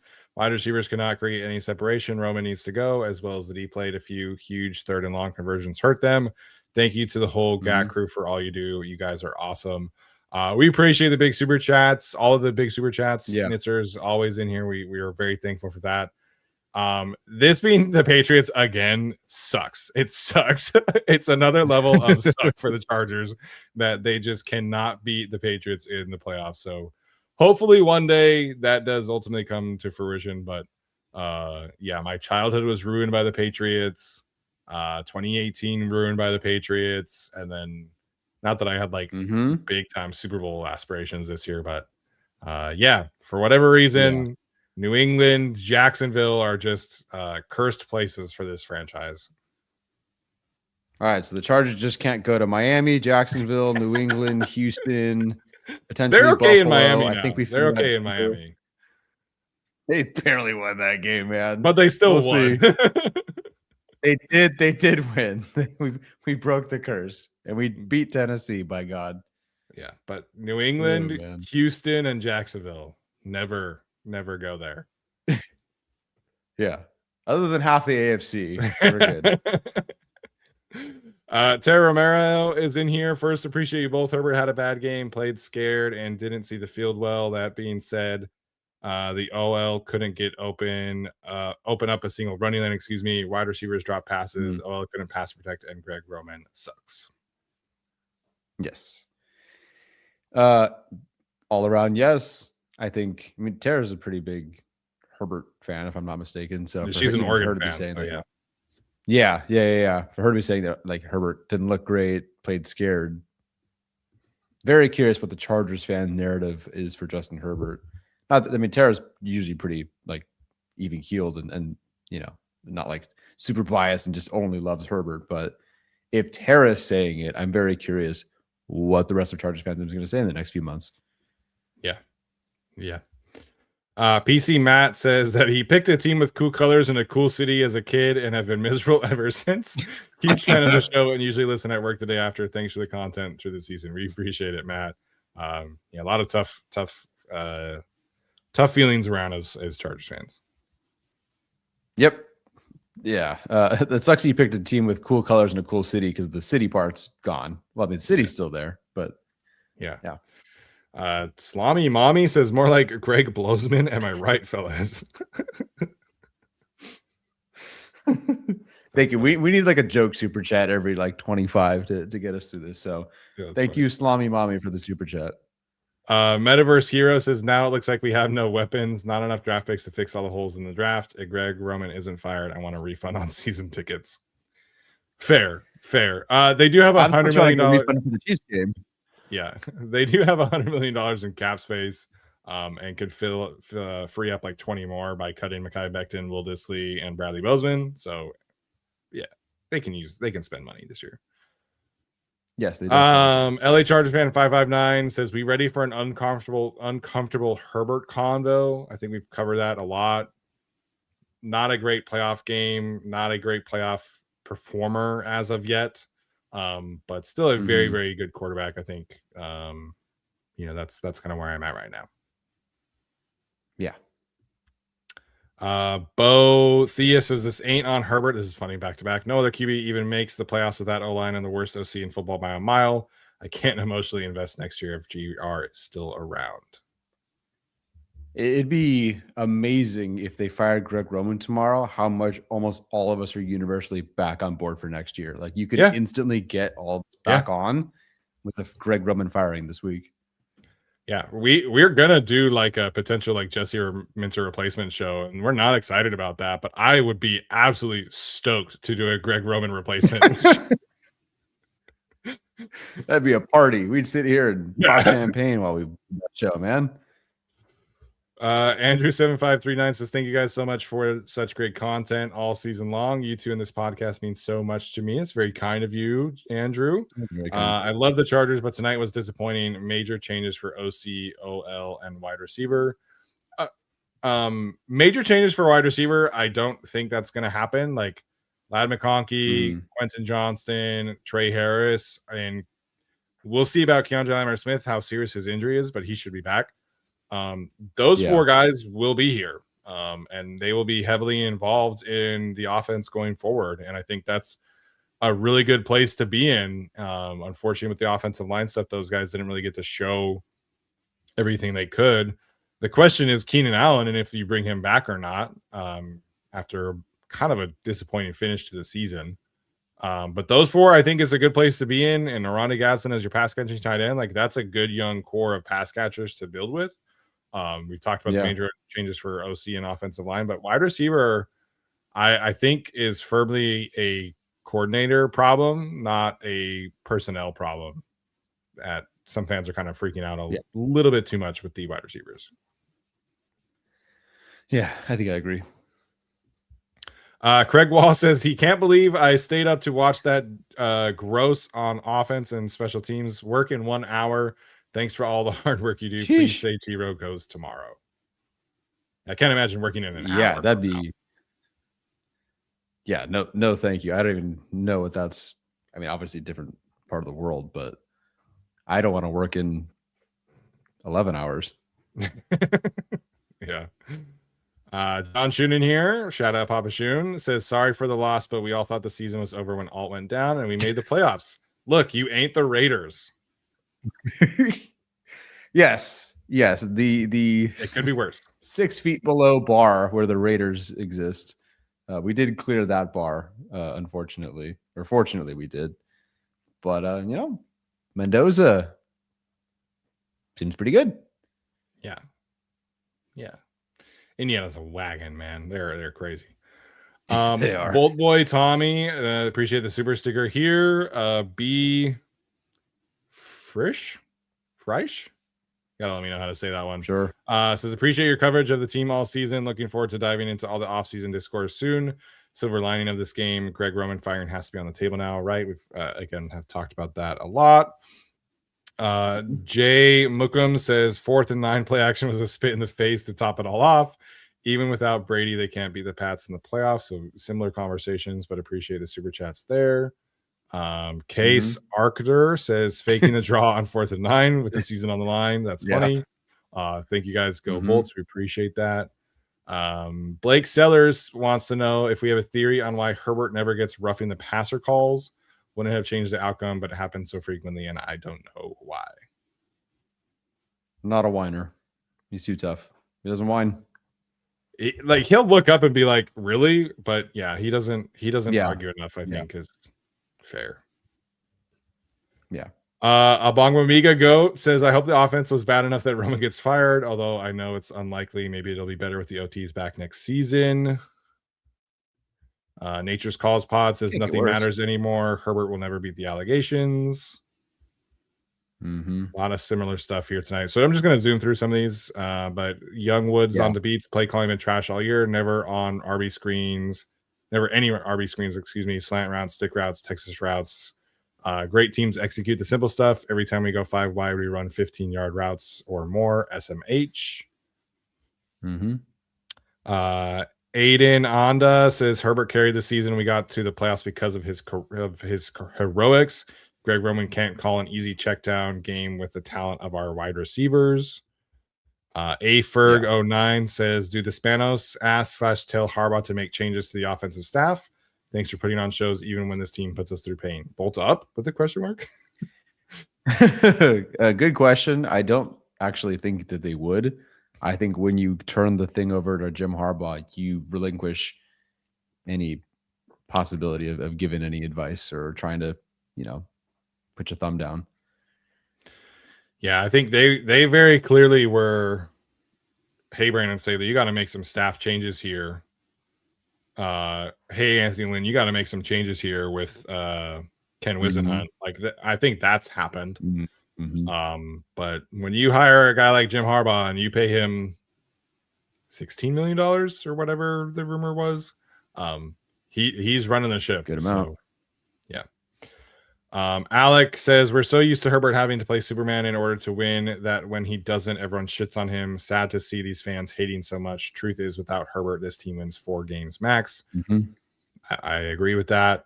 Noah says if Giro isn't fired this week, I'm not watching a snap of next year. Got the worst version of Harbaugh. You'll be hyped for the preseason game and you'll like it. Yeah. He'll go to training camp and have a blast and he'll be back. Giovanni Sandoval says I'm out on Robo and feel like I can only do this with the Chargers one more year before I'm out on the team. Harbaugh needs to hold the offense accountable. A lot of similar conversations here. Fartman wants us to cheer him up. I got nothing, man. I got nothing. Yeah. Give us 24 hours. I don't know. Rybread says early thoughts on 2 things. 1, if we fire Roman, any particular candidates you like. 2, besides play design, healthy O-line, etc., how else could we improve this offense? He'd like a deeper tight end room. I think I haven't really paid attention to his role necessarily, but a guy who was more of a blocker for Michigan and then went to the Seahawks and has been more productive, like AJ Barner. I think someone who can actually threaten both would be nice because Fisk is like a great blocker, but that's it. And Disley overperformed last year, I don't know what happened. Someone like AJ Barner added to this room. That'd be nice. That would be nice. Somebody like a Dawson Knox type who complements Dalton Kincaid very well in that regard. Like I think that's kind of the structure you're looking for. With this tight end pairing, because Gadsden I think could be a really effective pass catcher, but his blocking is way better than I thought it would be, but it's not effective. So yeah, getting like a true, kind of more of all around tight end to complement Gadsden, I think is definitely necessary. Scott Matlock is good as a fullback, but it's very obvious when Matlock comes on the field that you are running the football, and so evolving the passing offense, like whoever the new OC is, if there is a new OC, like he's going to make a decision if they want a fullback. But if they do want a fullback to continue with Scott Matlock, like they've got to figure out a way to make sure they are passing in those situations also. So it's not like, oh, Matlock comes in, we're running the football. It's very obvious right now what they're doing with that. Yep. Any thoughts on early candidates? Not yet. But if he is fired, we will definitely have a very in-depth show for you guys to cover several candidates. Some guy says this was an exquisite Greg Roman legacy game. Jay Mookham says, I'm just over it, fellas. I have fallen out of love for this team the last few years, and I think this put me over the edge. It was utterly pathetic, not even an in the moment thing. I'm just done. Yep. I'm temporarily done, but I am done. Yeah.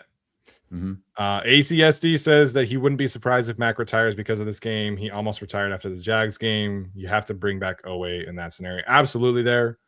Yeah.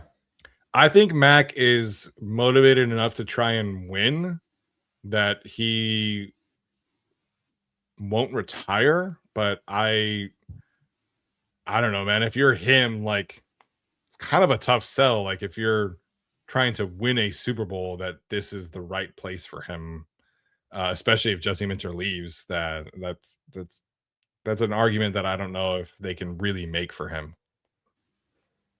If Jesse Minter goes to the Ravens, and I guess maybe TBD on the OC, but I think they're in a better spot to win. Honestly, yeah, I would agree with that. Him going to like Buffalo to finish his career where he played in college wouldn't be like the craziest thing. And him and Joey Bosa are really close, so that wouldn't shock me. But we'll see. Both ES back says, sorry. Oh, I said Rams with Gift Smith. Rams with Gift. They're kind of full, but yeah. I mean, they have Verse and Byron Young, but Mac is your third edge rusher, like that. That fits also, and he loves Mac. Khalil loves LA, so that wouldn't surprise me at all. Yeah. Either. Richard Mazara says Herbert is not an X factor QB. If we need a good line, a good run game, a good play caller just to win, we shouldn't spend $55 million in cap on that guy. I mean, I disagree. I think he's definitely an X factor guy. I think we've seen that plenty of times this season to feel like that way. Him not doing it in the playoffs sucks. It's not like we need a good line, a good running, a good play caller just to win. We need not the 31st version of those things. Yeah. Like, we need it to not be such a net negative that even if Herbert is 10 points positive, but the rest of it's 13 points negative, it's still negative in the end, no matter how great Herbert is. Yeah. Like if you put Patrick Mahomes into this roster and this team with Greg Roman calling plays, like there's probably a very similar season and maybe even worse because Mahomes doesn't really he scrambles, but he's not like as intentional about it as Herbert was this year. If you put Lamar Jackson on this team, they're worse. If you put Josh Allen on this team, maybe similar season. If you put Matthew Stafford on this season, they're horrible. Like Matthew Stafford cannot move at all. So every QB needs these things. This is not just a Herbert thing. Like every quarterback needs a good line, a good run game, a good play caller to be effective. I don't agree with this assessment. And it's $52 million a year in cap, by the way. Your friendly neighborhood Spider-Man says, if I say anything that's on my mind on Giro, I'm going to get banned on this app and the FBI will come for me. Don't get banned and don't get caught by the FBI. Look, as people, or at least myself, we're not both of us, but speaking for myself, with our mild connection to the team and having known the people, I'm restraining my own self. So Yeah. I'm there with you. Yeah. SP Fishing, I'm gonna guess. Says, been listening since you started, can never listen live due to work schedule. The frustration I felt tonight regarding the offense made my effing blood boil. Greg Roman needs to go. Herbert was trash, he says. So thank you for jumping in live. We appreciate it. We're gonna zoom through this because it's a very similar sentiment, but we appreciate you. B Haskin 192 says, this game showed me that this team is not 2 healthy tackles away from contending. Nothing about this offense is functional, and that is completely unrelated to injuries. I hope for change, but don't expect it. No, I agree. It will certainly help. I think they could win this game with 2 healthy tackles because there's so much of that. Plus, Herbert's probably not seeing ghosts from the season. But yeah, at the end of the day, I guess Hampton wasn't out there, but it is just 2 spots on the offensive line. The rest of them weren't very good, but it was manageable enough. 3 points is unacceptable. Yeah. Benke Andrew, same thing, says Greg Roman needs to be fired. LA Chargers fan 559 says, how can we keep saying Herbert is great with games like this when it matters the most? Every year it's a different excuse. He had 0 yards until garbage time. I definitely think that we can't entertain top 3 conversations for a very long time. Yeah. And especially with what Drake May is doing and Caleb, and he might not be a top 5 guy anymore. I still think he's top 10, but like there are other very important games for the Chargers where he has played well tonight, and last year in the playoffs was obviously not one of them though. RID says, coming in late, what the F was this? Was this O-line and coordination? Offense was so bad. Great job this year, Gak. We appreciate it. I feel like we've covered this. Thank you very much. Merlin wants us to rally at the Bowl to protest Roman being OC. Do a drone show of that. Yeah. Edmano says Roman needs to be fired. He will never learn to adjust. Bozeman cut. Becton cut. Cut Herbert. Let me down for the first time ever on chat live stream, but I listen daily. Well, thank you. I'm guessing Ed. Can't cut Herbert for a variety of reasons. One of them being I would not watch this team. No. I don't need to see that. I don't need to know what that is. No thanks. I did actually. It was the Broncos game. Yeah, it's not great. Same amount of points though. Yeah, Jesus. Against a much worse defense. Tough. We appreciate the daily support on the audio standpoint and jumping in on the super chat. Yes. It's very, very kind of you. Sean Bergen says F0 Harb can't get F2 if he decides to run it back. Oh, can get F, excuse me. Disgusted. What the actual F was that? Kind of cover that. John, your dad says they need better OL backups. Agreed. We definitely agree there. Yep. I like cheese plus ham. Plus ham. Okay. Interesting name there. Says, I feel so bad for Khalil Mack. He had Campbell in hell, one of my fave Chargers, and will probably retire with him. 0 playoff wins. Also, hashtag fuck Greg Roman. Yeah. Mac was the numbers weren't super good for him on PFF, but I feel like that might flip in the morning. Yeah. He was very intentional, like pushing the pocket game from him. So it'll be a fun film watch, but pressure numbers are not great, but is what it is. SP Fishing says the wide receiver is not open, drop balls. The much maligned O line wasn't good, but they were good enough to win the game. It was the worst offensive game plan ever. I'm embarrassed. My friends are shit talking me about us. We deserved it. Sorry your friends are shit talking you, but I covered this a lot today. CJD, what a way to end the season. A blown block by Bozeman. Hopefully this is all changed by next season. Got to be optimistic. When will you start draft coverage? Can't wait. Love your content. So I've watched a few prospects, all offensive line prospects and one pass rusher You've watched a couple prospects, so we've got to figure out the coaching situation, and then we'll start making a schedule for the off-season content here in the next week or so. We'll have you guys covered from a draft standpoint. Very kind of poetic in a dark way, I guess, that Justin Herbert's season ended with Bozeman getting just wrecked and then depleted. So kind of an embodiment of the season for sure. Yep. Pro Hopper, appreciate the super sticker here.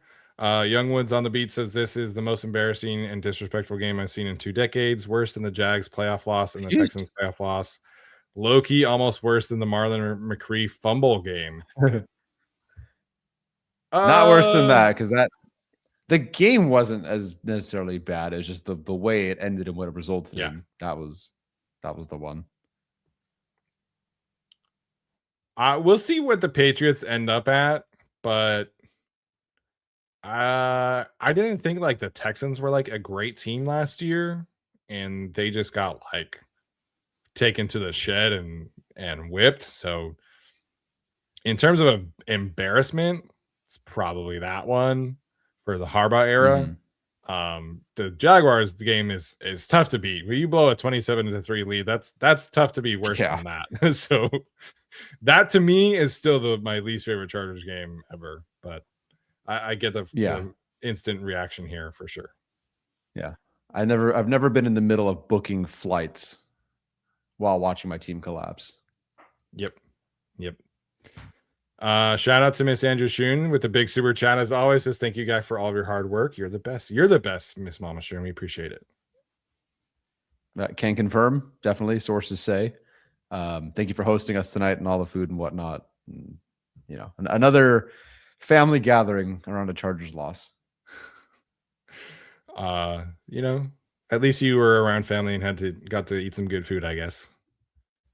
Yeah. Merlin 21D says the injury excuse only goes so far in keeping Roman. Minter overcame his injury problems. Definitely agree there. Lman 1270 says for the offseason, do you guys think the Chargers will pick up QJ 5th-year option? And what do you think the plan will be for KA? I'll need some more time with each of these. I think they don't pick up his option, and I think Keenan Allen is not returning next season. Yeah, the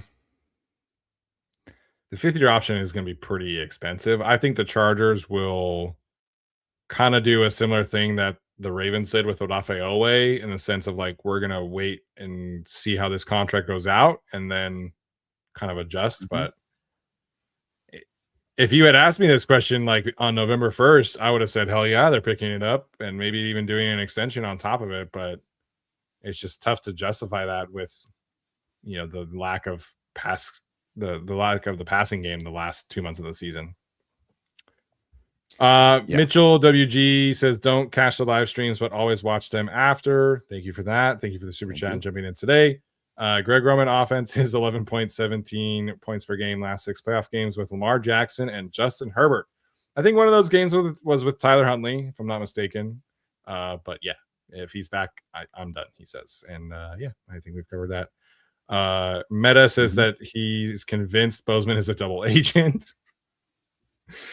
Sean Burgeon says real close on being done if changes aren't made. Ed jumped in with a super sticker here. It's Brett A says the Roman Empire fell faster than Greg's offense. Nice. Sergio says problem is if we don't get rid of Roman, players won't be bought in anything Harbaugh is saying. I truly hope he understands that. I think he does. NSN wants to know if it's Mike McDaniel time. I don't know if you have any thoughts there. Open for anything. Culturally seems very not culturally. Individually seems very different, but I'm open to anything. Yeah, individually, stylistically, schematically, very different. If Harbaugh hires him, it means he's evolving into modern NFL, which is great. We'll see about Mike McDaniel. I think that there's a chance that he's a head coach again somewhere else. If not, like being the OC of the Lions sounds like super sick to me. So yeah, sounds pretty fun. Yeah, I don't know. We'll see about Mike McDaniel. I think there are Other offensive coordinators who we will look into that are maybe better fits from what Jim Harbaugh wants to run that can still elevate this passing game. But we'll see.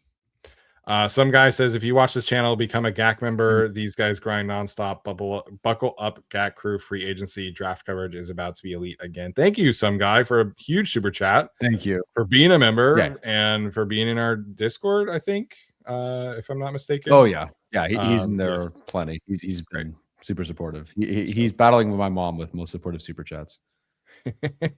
That's a good battle to have. We appreciate it. Definitely recommend becoming members and getting in the Discord if you can. It's a great way, especially for the off season. And now you also get, if you're in the Discord, you also get like Katzen news about the draft and stuff like that. So we appreciate all you guys for jumping in there.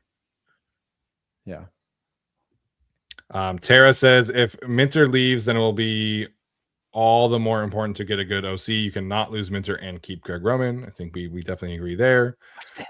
Watch this. Yeah. Ryan Miles says, just want to say I never come in here live, but I've been a listener from day one. Follow Tyler from Bolt Beat. Thanks for all you do. You guys are the best. I remember the day I crossed 1,000 followers on what was called Twitter when I moved from Bolt Beat. So thank you very much. Do you want me to read some of these, by the way? You want a break? Sure. All right. Step 169. Find out where we are. Nice. Okay, where the hell are we? It's very difficult to just suddenly find it in the. I can just keep going if you want. If you can bring it up, bring up the next one. Aha. If I start cutting out, my bad. From Ben Herbert again, I do think that the state of the team at the end of the 2023 specifically required Jim Harbaugh to fix it. God damn, I wish we had a real play caller. Same. Thank you, Ben Herbert. From Case Arkeeter, I love Herb as much as anyone. No shade. Genuine question. Do we ever see him become a field general? I think Lombardi could have progressed him to being that, or maybe Kellen Moore. With Greg Roman, I do not see that happening. I think we see him like he kills plays a lot, but he doesn't do the same stuff that, like, in general, this is not really a thing in the NFL anymore. As we saw, Philip Rivers comes back and everybody's like, whoa, what is happening here? Like, yeah.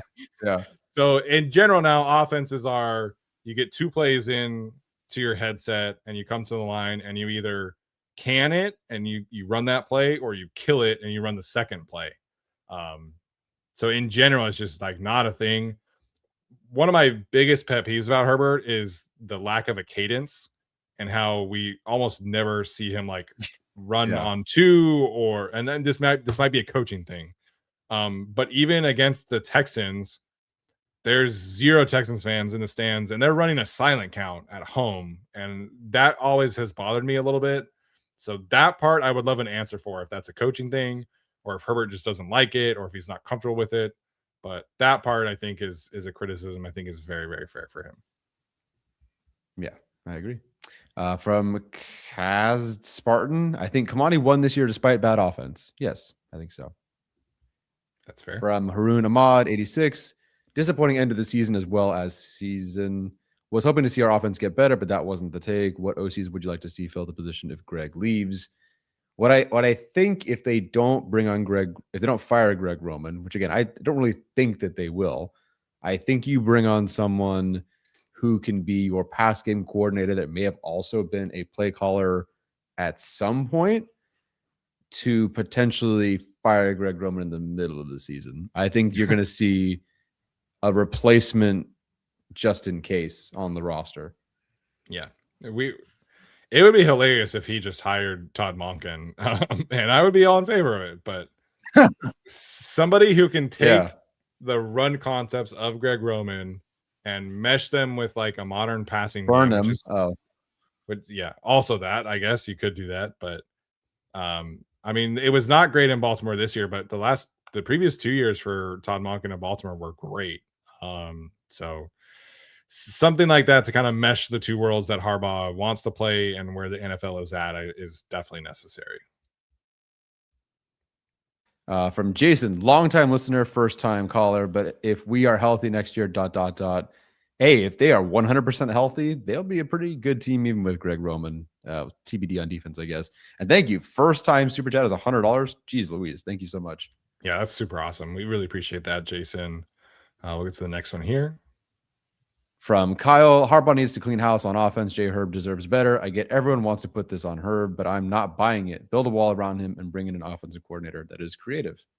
Yep.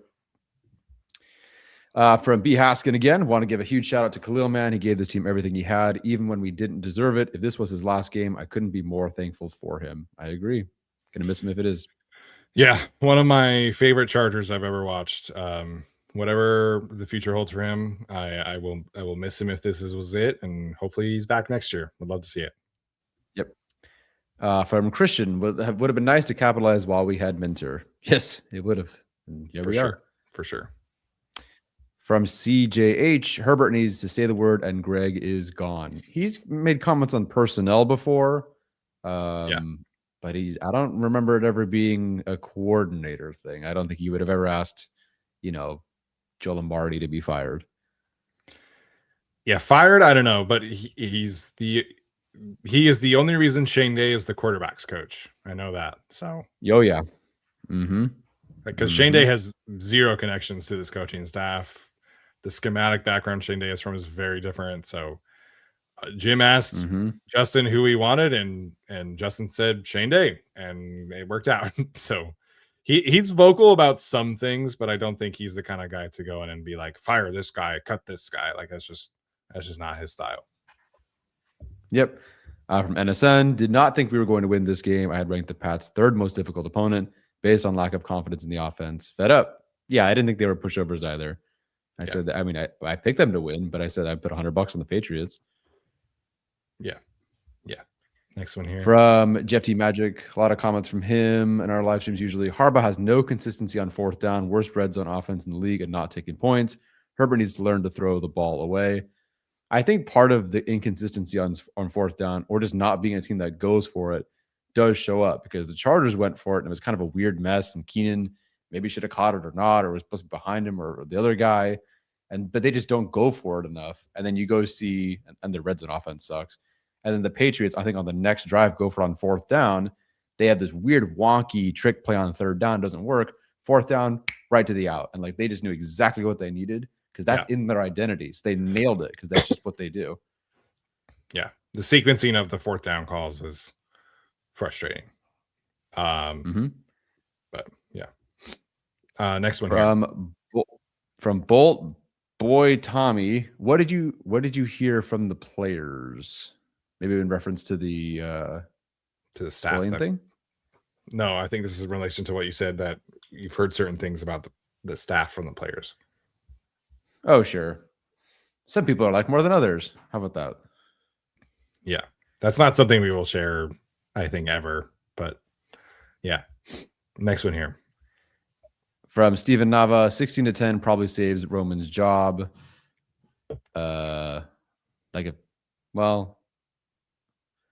If you're gonna keep him at 16-10, but fire him at 16-3, I don't know. Yeah, I think 16-14 would have saved his job, as sad as that is. But yeah, not 16-10. I don't think that makes much of a difference, especially if it was a garbage time touchdown or something like that. I don't think that matters. Next one here from Benke. Right now, we are the Cowboys of the AFC. Yeah, we're the Clippers of the NFL. We're the Vikings of the AFC. You name it. Yeah.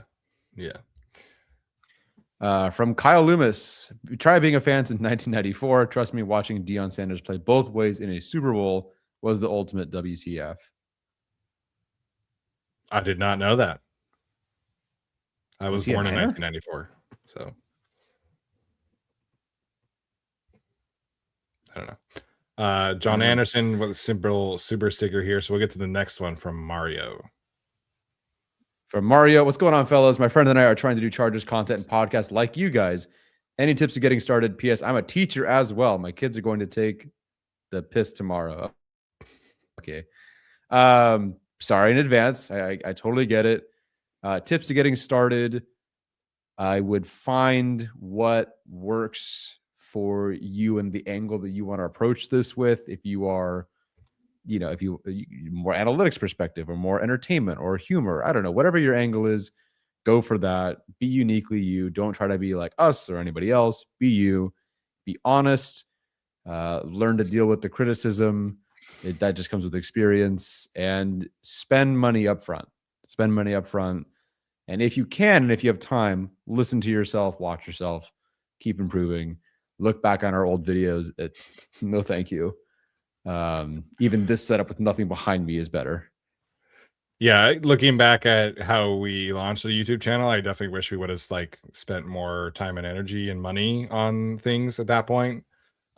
Sure. I think the being yourself thing is the biggest advice I would say, because like my brain in general is like very much like I want to hyper analyze everything. I'm not just like I can't just sit here and be like super positive or super negative one way or the other. Like I have to like look at all the outcomes and why is this happening? And it's how I work at my job on a daily basis. It's how I approach my entire life, And so I feel like that's what we've done on the podcast. We look at data, we look at the film, we analyze everything, we watch prospects, we do all this stuff, and that works for us because that's who both of us are.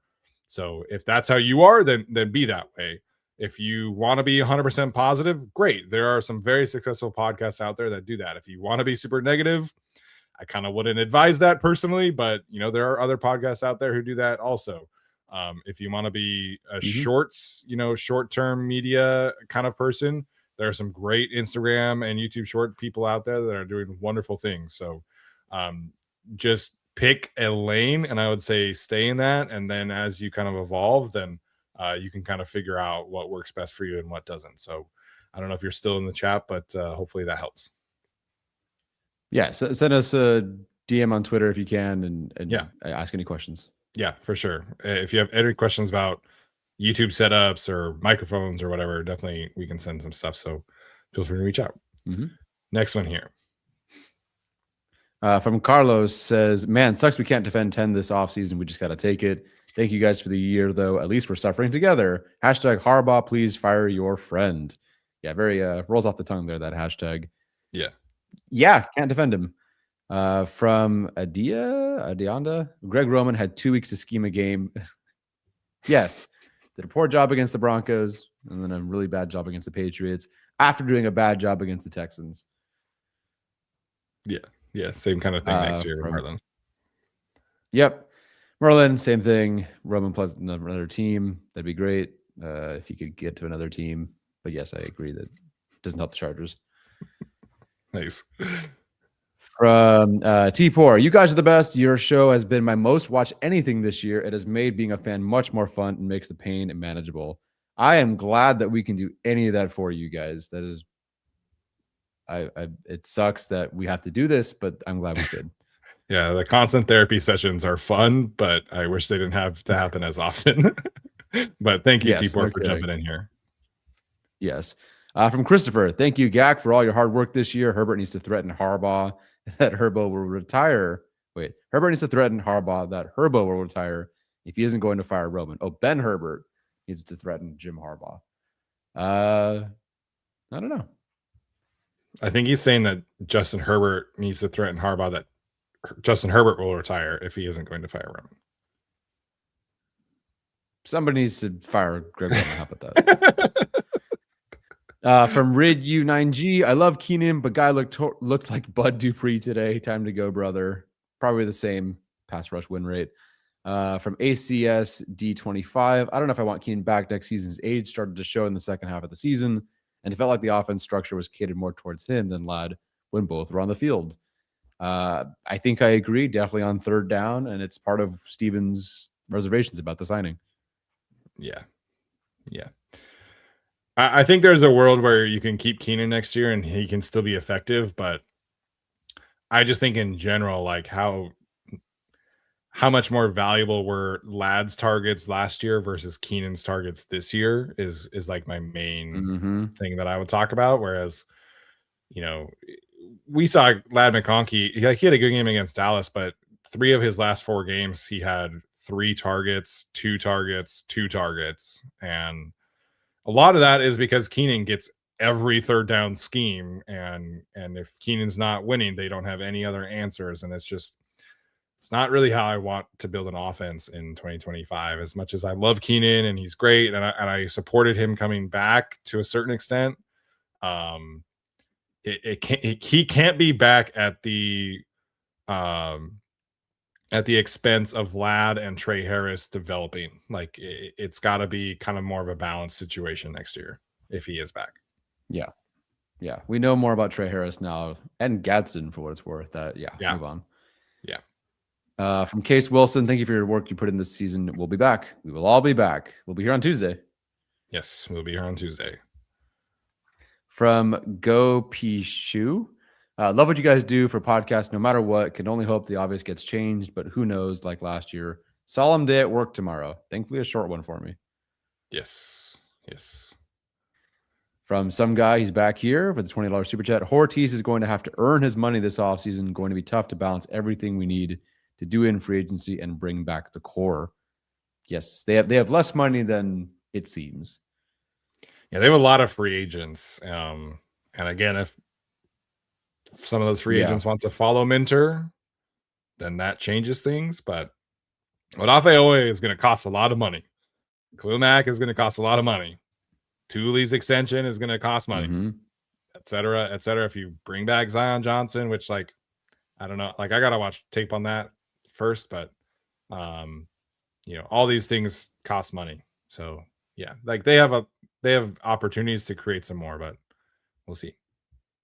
From my dad again, with so many good head coaches getting fired, maybe Minter stays. It's possible. I mean, I think almost a Matt LaFleur firing would help the Chargers, but he'll go somewhere. And they stuck the landing. Unfortunately, they stuck the landing. Chad Alexander not getting hired in Miami helps, because that was rumored to be one of the possible outcomes here, is that Harbaugh and Chad Alexander will pair together, but maybe Harbaugh chooses somewhere where he trusts the current existing GM, and so Miami would pivot to Chad and Jesse. It almost feels like it's Baltimore, or he takes a bad job, and I don't know. If you're Jesse Minter, do you want to be a head coach badly enough to take the Browns job or the Cardinals job, where you have so many quarterback questions and a not great roster overall? And do you want to be a head coach badly enough to go to a bad situation, is a question that he's going to have to ask himself. Does he want to stay and be the belle of the ball next year? It's kind of up to him. But I think right now, based on intel, and he hasn't interviewed any of these places, so we have to wait and see, but it sounds like Baltimore is the most likely place that he goes. But they might hire Brian Flores, they might hire Cliff Kingsbury. There's a lot of other options out there, so we'll see. Yep. From Adianda, Ben Herbert needs to be fired. Injuries got worse, not better. I think they do have to look at whatever they're doing. Just freak show stuff happening this year, but I don't know. Feels like it happens. It's freak stuff too. So I don't know. Yeah. How do you blame him for Najee Harris popping his Achilles, or, Rashawn Slater rupturing his patellar tendon? That's a little, injuries are dicey to me. You just never know where to blame people sometimes, but there were a lot more hamstring injuries this year than I feel like, I could be mistaken there. A lot more minor ankle injuries or minor knee injuries. So I don't know. It's always tough for me to parse through. Yes. From Alec, can I cuss here? Everyone shitting on Herbert can suck my dick. LOL. Thank you. Ethan says Justin is still our guy, but he does deserve blame in this one. Yes, he does. Build a competent O-line. He can make a run. I agree. From Jay Coates, tough ending. I appreciate you guys and all the content throughout the season. My 7-year-old had to console me saying, Dad, at least they made the playoffs. LOL. Bolt up. Let him pick another team. Yeah, that's sad. That is really sad. Let him be. Hopefully you guys can bond through the trauma, I guess. There you go. Just a From simple Channel super Name, sticker thank you for the- here. Yep. Jackson, potential OC candidates. There's no way to really get into that until something happens. But I guess if it does, we will let you know. Yeah. Yeah. From Ariana again, all the caps letters, all the Herbert haters are funny. Patrick Mahomes got 6 wins, missed the playoffs, and he's one of the greatest quarterbacks. Same with Joe Burrow. Offensive play calling matters, and it was dog shit all season. Yes, the Herbert haters are going to crawl back out of the woodwork, unfortunately. Yes. From Channel Name again, I knew I should have quit rooting for the Chargers after that Ray Rice 4th and 29 conversion. I still remember where I was. I actually heard it on the radio, and that was not fun. No, that was a tough moment. From Taylor, we are frauds. Yes, that is. Yeah. From Mike, going back 2 years, we all know that this offense would be no surprise. It's on Harbaugh to change. Herbert is on the Phil Mickelson track right now. I don't get the reference. I mean, I know who Phil Mickelson is. I think like Josh Allen would be more Phil Mickelson, but because Phil was always like second place kind of guy. Gotcha. Like everybody knew Phil was great, but he just couldn't beat Tiger, and like duh. So that's probably more Josh Allen who couldn't beat Patrick Mahomes kind of thing. But I get what he's saying overall. Yeah, I gotcha. From Camper, hard to feel optimistic about Herbert, but look at Peyton and Stafford's careers and just pray he stays with our team. Feels like a Chargers issue right now. Yeah, Peyton won championship with the Colts, and then he had to leave to go get another one. Stafford had to leave to go get his. So hopefully Herbert doesn't have to leave to go get his. I mean, Stafford was on some horrible Lions teams for a very long time. So yeah, hopefully that's not what we're looking at for Justin Herbert. I hope not. From a Swiss Chargers fan, in the postseason, you need everyone to play 100%. On offense, no one did. Herbert carried this playoff offense all season, but this step was too much like Jacksonville. Yep. Yeah. I mean, Ramondre Stevenson had like 180 yards combined in this game. Like, you know, it wasn't great for the Patriots offense all day, but you need somebody to step up, and unfortunately they didn't get really anybody today. Yep. I want a Burger King offense. Give me that Whopper H-bomb to QJ over Trey Harris. I'll take it. Chicken fries, whatever. Going out there and saying that this isn't a Burger King offense and then putting up 3 points in the playoffs is that's quite a sequence of events for Greg Roman for sure. Yes. From Bobby, I love Keenan, but they need to move on from him. He set lads of development back a year. Herbert will win. It's coming. New OC, upgrade IOL. Thanks, guys. I agree. From nope, not going to say that one. Fitting end of the season on a disastrous Bozeman rep. Like, why? I have so many questions. Oh my gosh. Tried to get me, but no. I work with teenagers. New OC and draft another quarterback if Herbert loses again. No, I think okay, they will probably have to draft a quarterback at some point in some round to have a backup for more than the 1 year rental, but not gonna happen for a while. Yeah, I don't want to talk about like long-term Herbert situations here. Like we just get a new OC, go win a playoff game next year, and all of this will be forgotten, I think. Maybe. From Ball and Cat, we talk about Roman getting fired, but is that actually realistic? I think Harbaugh is too loyal for his own good in this case. What do you guys think? I think we've covered that quite a bit. It's coin toss for me. Yeah. Super chat or sticker from Matthew W. here. And from Aiden. I fought a kid named Aiden. So much for my New Year's resolution. Bought a pack of cigarettes before the game was over. Can't believe we wasted Minter's tenure. Appreciated, y'all. Looks like I picked a bad year to quit smoking. Or whatever the line is from Airplane. Yep. That's great. From Shell Shock. Thanks for doing the show, guys. I'm very sad. Is there any faith to be had going forward without Minter and with Roman? Sorry if it's been asked. Love the show. It has been asked. Is there faith? Sure. Is it dwindling? Also, yes. Yes. From Matthew, Harbaugh comments on Roman after the game tells Roman is gone. McDaniel's incoming. unlikely both happens. But it is telling that that Harbaugh didn't at least say, "I believe in my guy" or something. Yeah. And him saying, like, he said also that they'll evaluate everything. I think he will. And hopefully they come to the conclusion that we all have. So big super sticker or super chat from High Wen also asking about ideal offensive coordinator candidates.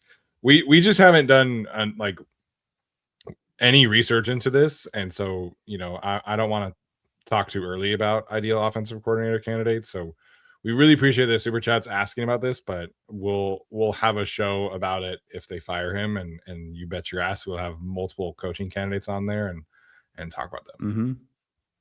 Yep. From Miguel, I miss seeing your faces. I'll miss seeing your faces every week. I know content will keep coming, but it'll be 3 months before I can talk Chargers without tears. Anyway, I'll miss you. Farewell, brethren. See you in Valhalla. Stay alive. I don't want to see you in Valhalla. I want to see you here in 3 months. But yeah, I know there are some Chargers fans. I think it was after the Jags loss. They reported back to us in like July, and they're like, "Okay, we're back." We took 7 months off. Yeah, and I totally understood it. I totally understood it. Yep. No explanation needed. From Jacob, Todd Monken for AOC? Sure, fine. Let's do it. Why not? Works for me. He'll probably be on our list, but there's been some rumors that he'll just follow John Harbaugh, so we'll have to see there. Yeah. From Zach, please throw the bag at Mike McDaniels. Sure, I'll take it. Get some of that Devin H.N. run game. From Steven, Bolts fan in Chicago here. Brutal seeing. Oh, there's a freaking mosquito. Anyway, Bolts fan in Chicago here. Brutal seeing Johnson and Caleb Williams win, while Herb is 0-3 at the playoffs. Sucks going through these regular season games every year for the same result. How should we feel? Feel however you want. Feel shitty, because I feel shitty. Feel shitty with us.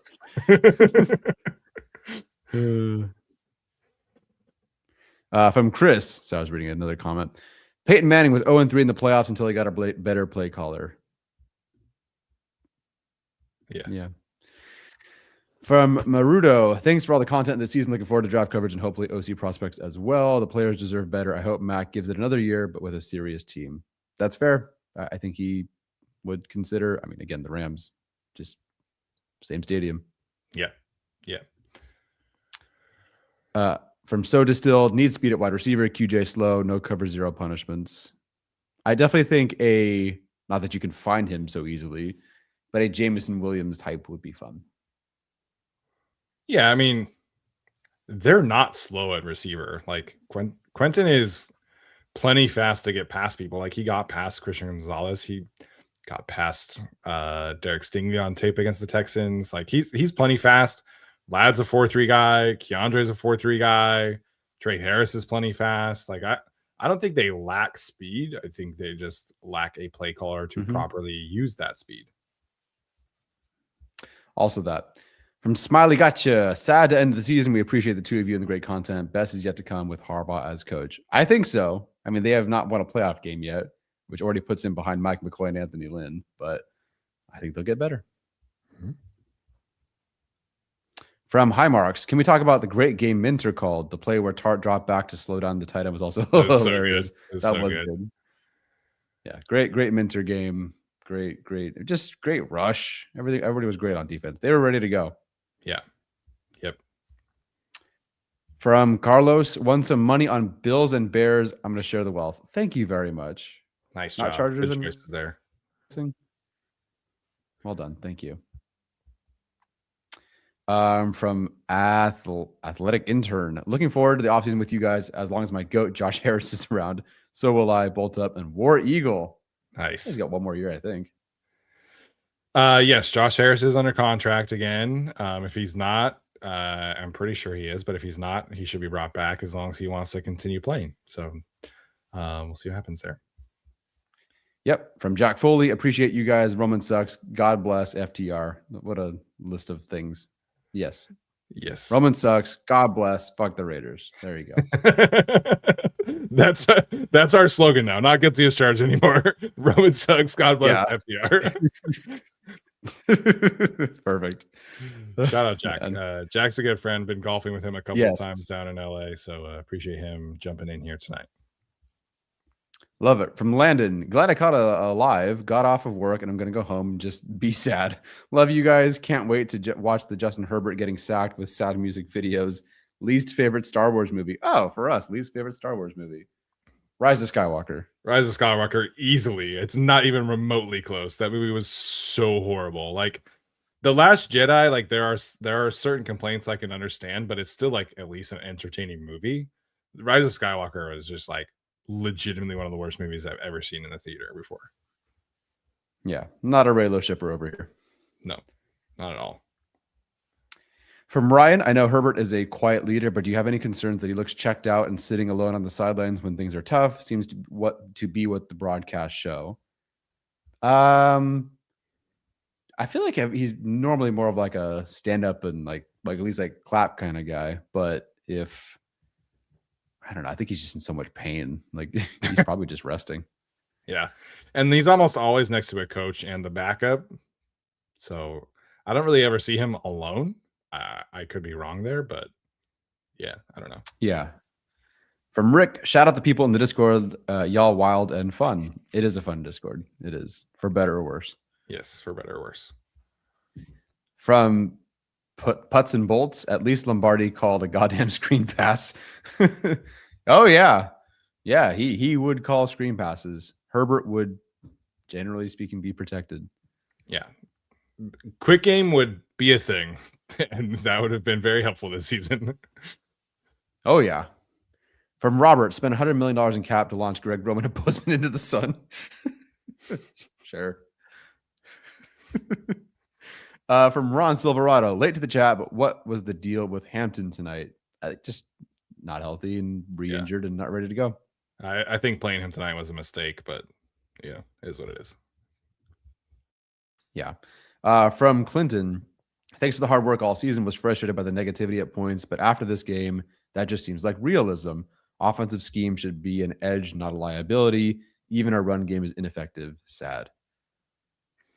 Yeah, by rushing success rate, Greg Roman's 2 worst run games are the last 2 years with the Chargers. So that's fun. Neat. From T-Poor, weeks 1 to 3 will live in my mind forever. Yeah, that 3-0 start was awesome. So good. Man. That Chiefs game in Brazil, man, was epic. So much fun. Oh, Cloud9, man. Cloud9. From Neil Dubs, I will donate 1 ball if it meant we fired Roman. Right there with you, dude. From Jeff T. Magic, y'all the best. Huge fan of the work y'all do. Thank you so much. I know you've been super supportive of us as well. So thank you. Yes, thank you. Guys, we're flying through. Christian Hernandez. I said their man defense would shut us down. Fire Roman and get O-line/wide receivers. What wide receiver free agents are there? I don't know. And I don't think they're going to sign any. No, I think it's Keenan, or you just like maybe draft like another one who can play special teams. Like I'm spending money on offensive line and defense if Jesse Minter leaves, and I'm trying to skimp wherever I can. Like they don't need to spend money on a running back. They don't need to spend money on a receiver. You can maybe go get a tight end like we talked about, but yeah, I'm not spending any money on free agency outside of bringing Keenan back. Yeah. From Mario from earlier, DM sent. Thank you guys. Appreciate it. Yeah, I will check that tomorrow, but yes, thank you for DMing us. Yeah. From the True Blue, I wish I could say this was the worst playoff loss to the Patriots. Yeah, I need to see competitors actually being welcome. Great. Sack Greg Roman and get quality offensive line. Cheers for the content over the years. Thank you for always supporting us. And I agree. Competitors should be welcome.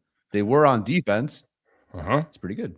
They very much were welcome on defense. The Elijah Molden trade, Tier Tart, those additions late, obviously Odafe Owe, like those in-season additions on the defense like changed a lot for them. So, we just wish the offense had the same energy.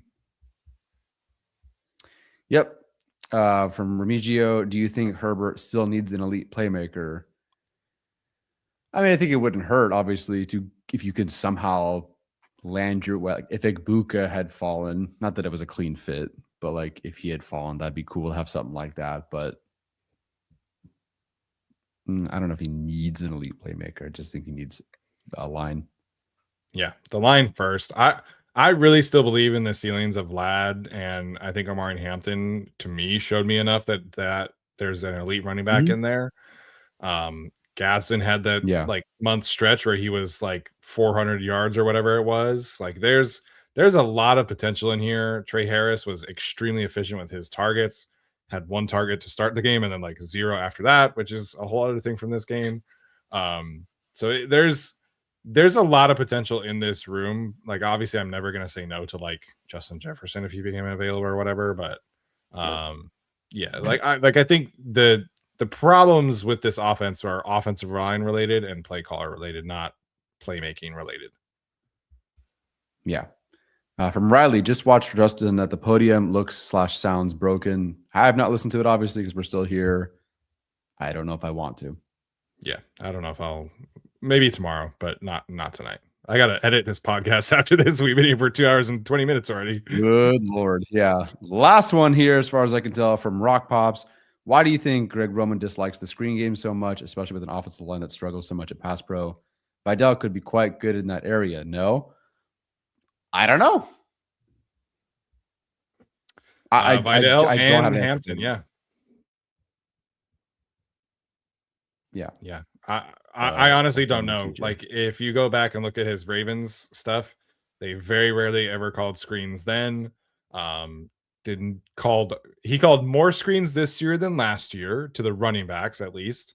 But like the Will Dissly screens were so like effective last year and you don't run them at all for a Rondé Gadsden. Like I don't understand it.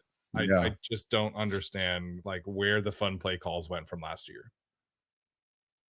Yeah, I think our last 2 screens to receiving options, not running backs, have been Keenan Allen trying to get his money, and then QJ today. I don't know if that was a screen QJ or not. I think it was. Yeah, it was like a swing pass. I don't know. Okay, 178 super chats, man. That was crazy. We appreciate the heck out of you guys. I did not expect that many tonight after a very difficult loss by the Los Angeles Chargers, but we're very thankful. Always grateful for you guys to jump in here. It genuinely does mean a lot to get the kind of support we get every single time the Chargers do something shitty and ruin our weeks. But here we are, and hopefully you enjoyed tonight's show. Tyler, any final thoughts before we head out? Thank you for another great season. All our listeners, whether you love us or hate us or anywhere in between, you were here. You made our season more entertaining. It's nice to talk to you guys. Steven and I would probably do this, but like, it's a little more fun when there's 1,200 of you. So thank you for being here, for better or worse. We'll be back like every year. We will, dust off, brush off this loss and talk about the free agency and the draft. Yeah, off-season content is always fun. The Chargers can't lose a game in the off-season, so our feelings won't be as dire as they are right now. But we appreciate you guys for choosing us as your podcast of choice. We appreciate all the positive feedback, super chats, all the subscriptions, all that stuff. So this has been the end of our 6th season covering the Chargers in this capacity, and we'll continue to cover it as long as we can. So we'll be here for better or worse, hopefully with some positive off-season topics here going forward. So on to the 2026 off-season and hopefully brighter days ahead. This has been another episode of the Guilty as Charged podcast. Until next time, as always, bolt up.